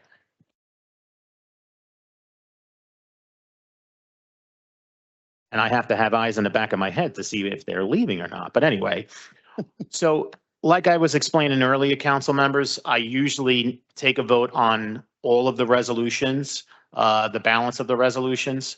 So I am going to take a vote on items 10.3 through 10.5. And if we have any questions or comments, you can make them as I take a vote. And with that being said, I'm going to call for a vote on the rest. Actually, before you do that, I'm Sure, sorry, Sean. sure. Because I need to know whether that municipal council budgets budget, if that will account for us being able to, our staffing levels, what level of staffing for the first third of this budget, or 30, how long is this budget good through? April? The temporary budget is through March 31st. March 31st? That's my understanding. It sets it was calculated with budget salaries calculated 120,000 for council staff. I'll just be straightforward and to the point. I need to see that bumped up. And can we amend this budget at this moment today? So because it's a work in progress, I would make the recommendation that we move forward with the temporary budget as is, and we can always make the amendment, because remember, Councilperson Navarro, we have to introduce the budget. So in between the temporary budget and introduction, discussions can be made, and we can actually introduce it with an increase if that's what the council wishes to do. But if we adopt a budget that doesn't fund our salaries, and then I'm actually one of the few council people who hasn't hired at this point, or hasn't, so I've not selected my staff, but the money will run out, and then we'll be just doing exactly what previous administrations done, overspending budgets that weren't budgeted for. If we're staffing at full levels, and then we end up spending out of the gate the same amount of money that we're at full levels, but in fact, the budget only allows for a quarter of the staff, or whatever, the half the amount, then we're going to be overspending over time. So if it's possible to amend the budget, this temporary budget, without causing us any risk, I just need to know what that is, so that can amend the council budget appropriately to be able to reflect that. I'm going to leave it to the experts on that. So we're under the calculation, we're under the cap, about 10 million. So if the council wanted to make a floor amendment to increase the temporary budget tonight, I believe they're able to do so. Speaking with legal prior to the meeting, the interpretation was once the temporary budget is set, the only way to increase it is through emergency temporary appropriations, which is a little different type of resolution, requires 2/3 of the vote. But with the recent changes to local finance notices, there is language in there that says the council can take action prior to March 31st, 2026 to make additional changes.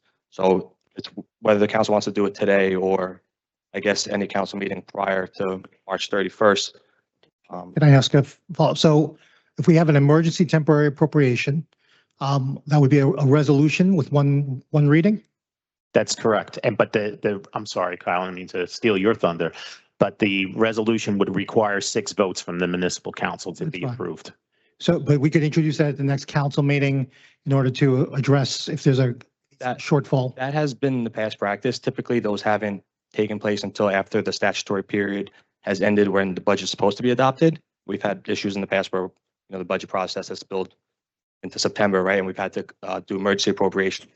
I believe this increase, based on a local finance notice, it may not require an emergency. We still have to do a little more research there, but there are. And the city council person could introduce that resolution? Could I get a law department? Council, I think to your point, if you wanted to increase it, would require a resolution, whether it's emergency temporary appropriation or a resolution to, cover that cost you're talking about. Either way, it'd be a resolution. We spoke to the, law department briefly beforehand about the changes. They comfortable with that, and they can give you an opinion if you'd like, or. And the council can introduce that resolution, correct? That's correct. And a 2/3 vote, I'm okay with that, council members, if it should be a majority, a super majority of us deciding. Aye. So just to be clear, we are not able to amend this budget here tonight. We are being given this budget at our first meeting with no caucus, which is where we typically ask questions. And we're not able to amend it tonight. Is that accurate? No, I think they said that we were able to amend if we wanted to tonight, correct? Correct. There's no prohibition of you amending it tonight. You are able to, do it. I think the request was, if there's a question about how much the council wants, you want to talk about it, we could do it at any tonight or any meeting preceding this one or after this one. Well, I mean, in that sense, if we can, well, we know the initial gave us, I forget the exact number, so whatever 1/3 of that would be, should we amend it to there?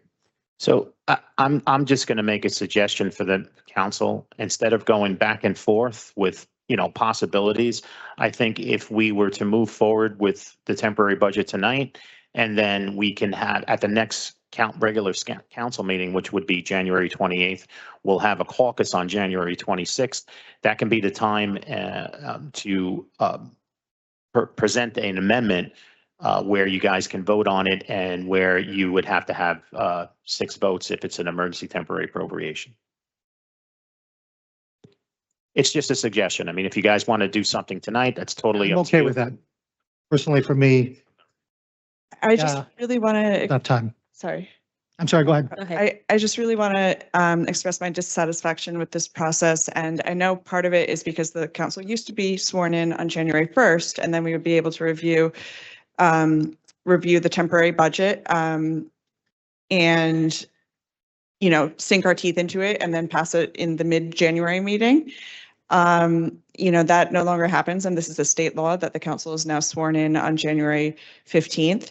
But because of that, we've been sworn in. We don't have a caucus meeting, which is where we typically ask questions. And we're presented with this temporary budget, which, as was explained to me earlier by the acting BA, is necessary to make sure that our contracts are paid on time and things like that. And of course, we all want to keep the lights on and keep the city running. But it's just, I just want to express my dissatisfaction with the process of being given this temporary budget to vote on and not having had time to review it.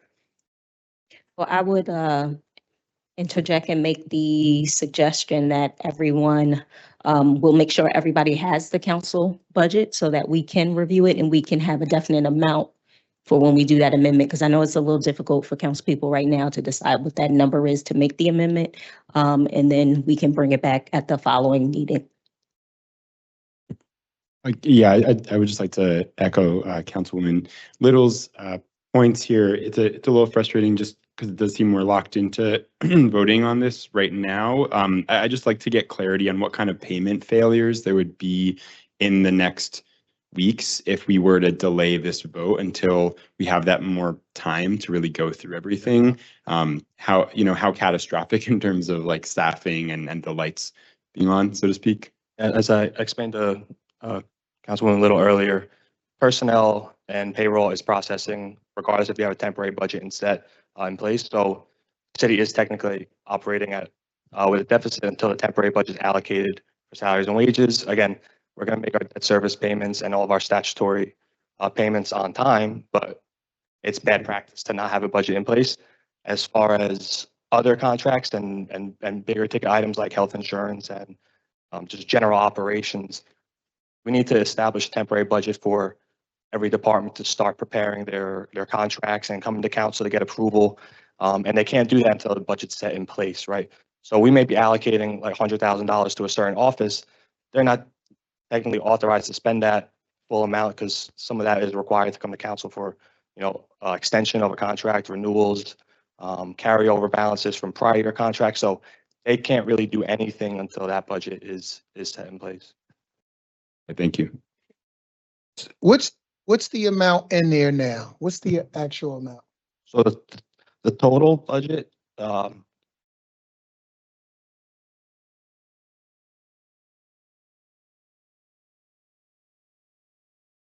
While Kylie's looking, I just want to add to the largest payments that we usually have related to healthcare, insurance payments, things like that. That would be our biggest concern. If we don't have a budget and, we have outstanding bills that to pay, we're a self-insured city. So if we don't pay that, there's always a concern that, we could get with notices threatening to turn benefits off or not pay claims.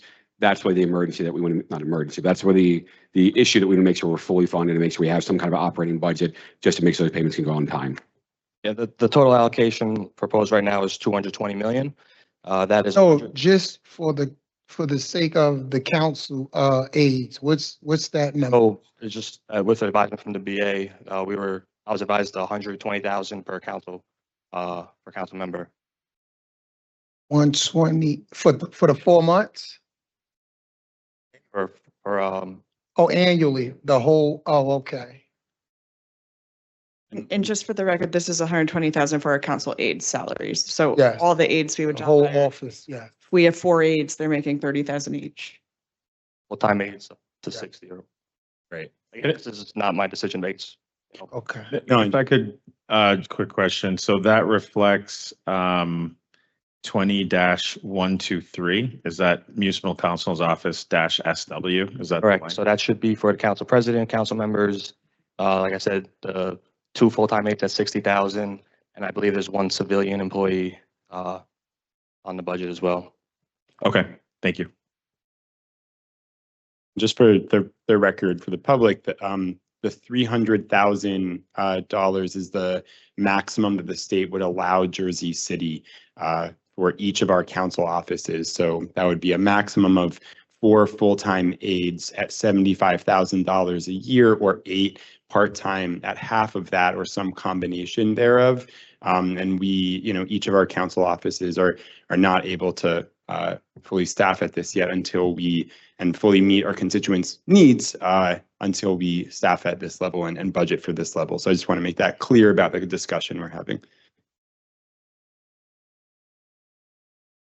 I wanted to thank Peter and Keith. I wanted to thank you for taking my phone call earlier today. I was wondering if you could explain for the record what you explained to me on the phone about how you developed the numbers for this budget to last us up until April, supposedly.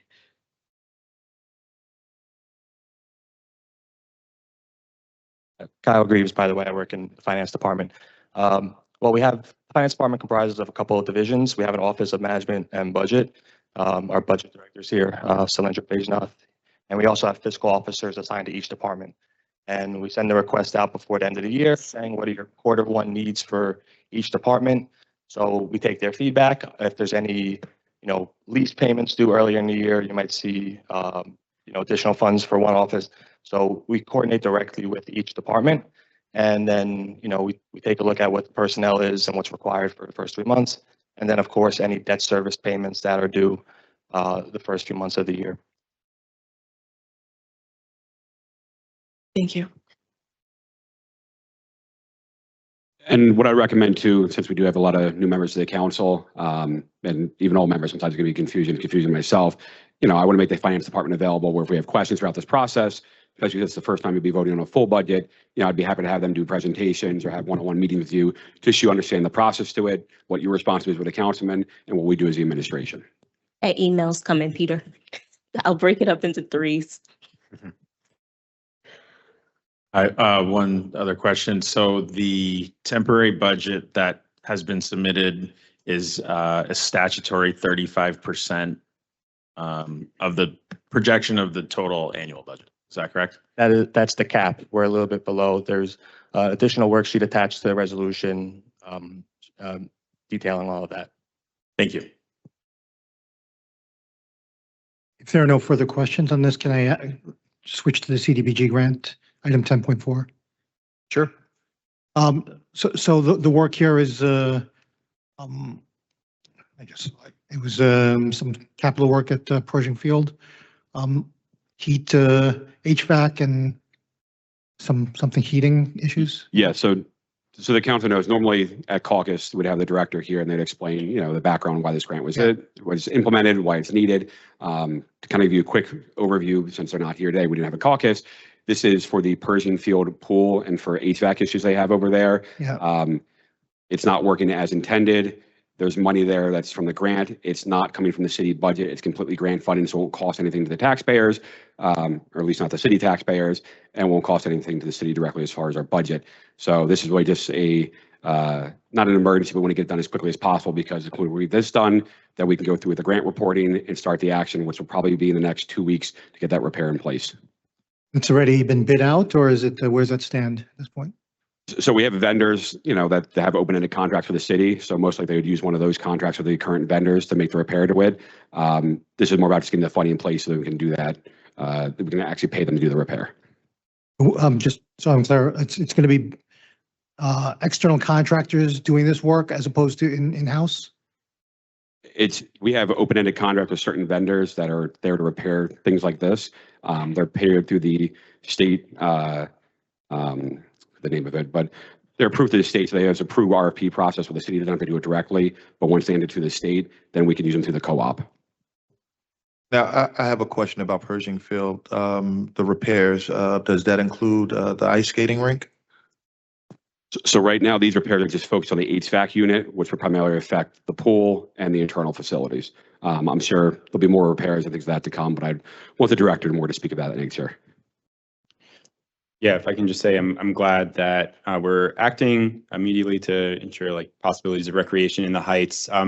Just how can you walk us through how confident we feel that the 165,000 is like the right amount that matches the capital and labor needed to make sure the HVAC system is running functionally? I believe I want to speak for the director, but I believe what they've told me, they've already approached them. They've, gotten quotes and invoices from. So this is basically, they told us how much it would cost.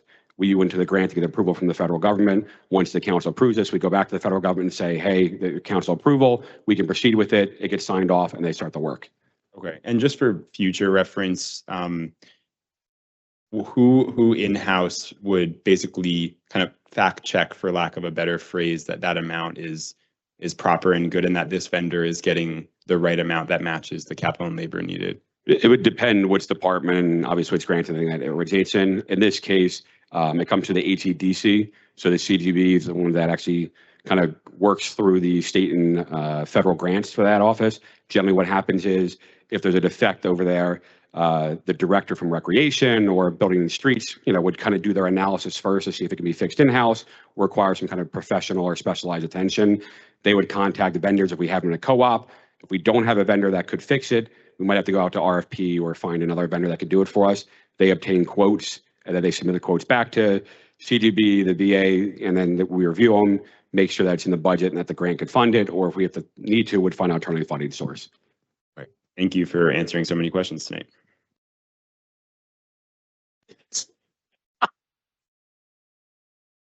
All right. With that being said, council members, any other questions on any other item?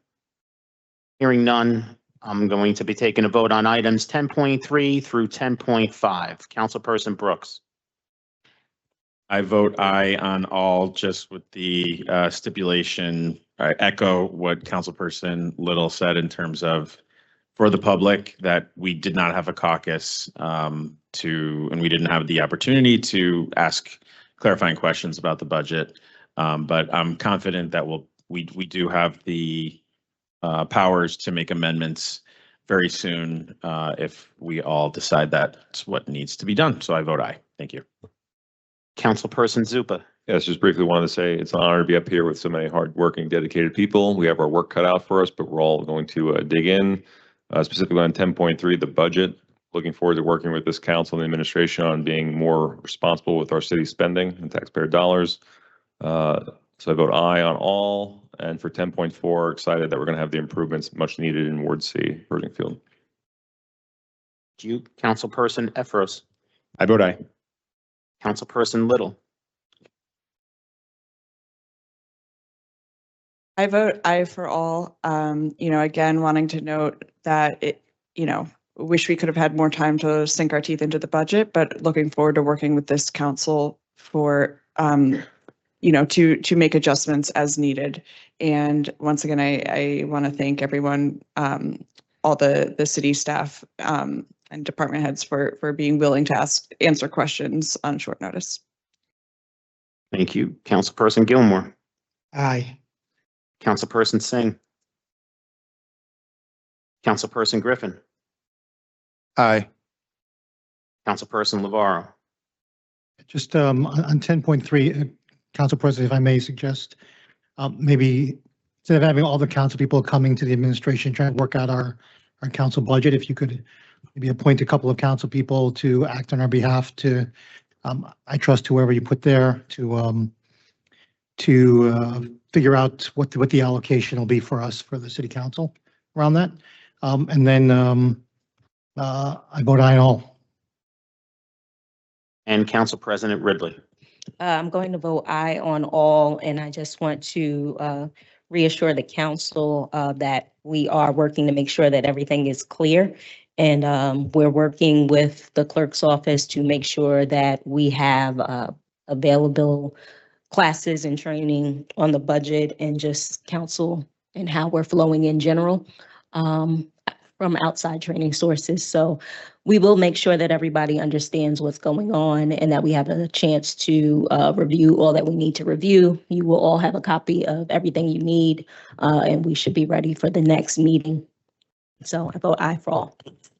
Okay, items 10.3 through 10.5 are approved unanimously 9-0. Just as Council President Ridley had stated, we'll be looking to set up some training for the new council members, and obviously it's open to the council members that have been here before. It's always good to get a refresher, and it will also be open to your aides as well. I highly recommend the aides to be there too. We will provide you with a time, date, and place once that's all put in place. And again, want to say my congratulations to all of you behind me. It's going to be a pleasure, and I'm looking forward to working with you all. With that being said, I am asking the famous question, motion to adjourn at 5:32 p.m. was made by Councilperson Gilmore. May I have a second? Second. Oh, That was, gotta that tell was me who Michael. made the second first. Who made the second first? Michael did. I heard Michael's voice. Griffin. On the motion to adjourn at 5:32 p.m., all council members present by acclamation, please say aye. Aye. We are out of here at 5:32 p.m. Thank you so much, everyone present, everyone watching at home. Remember, teamwork makes the dream work. Congratulations, council members. You just completed your first council meeting. Have a great night. See you all at the inauguration.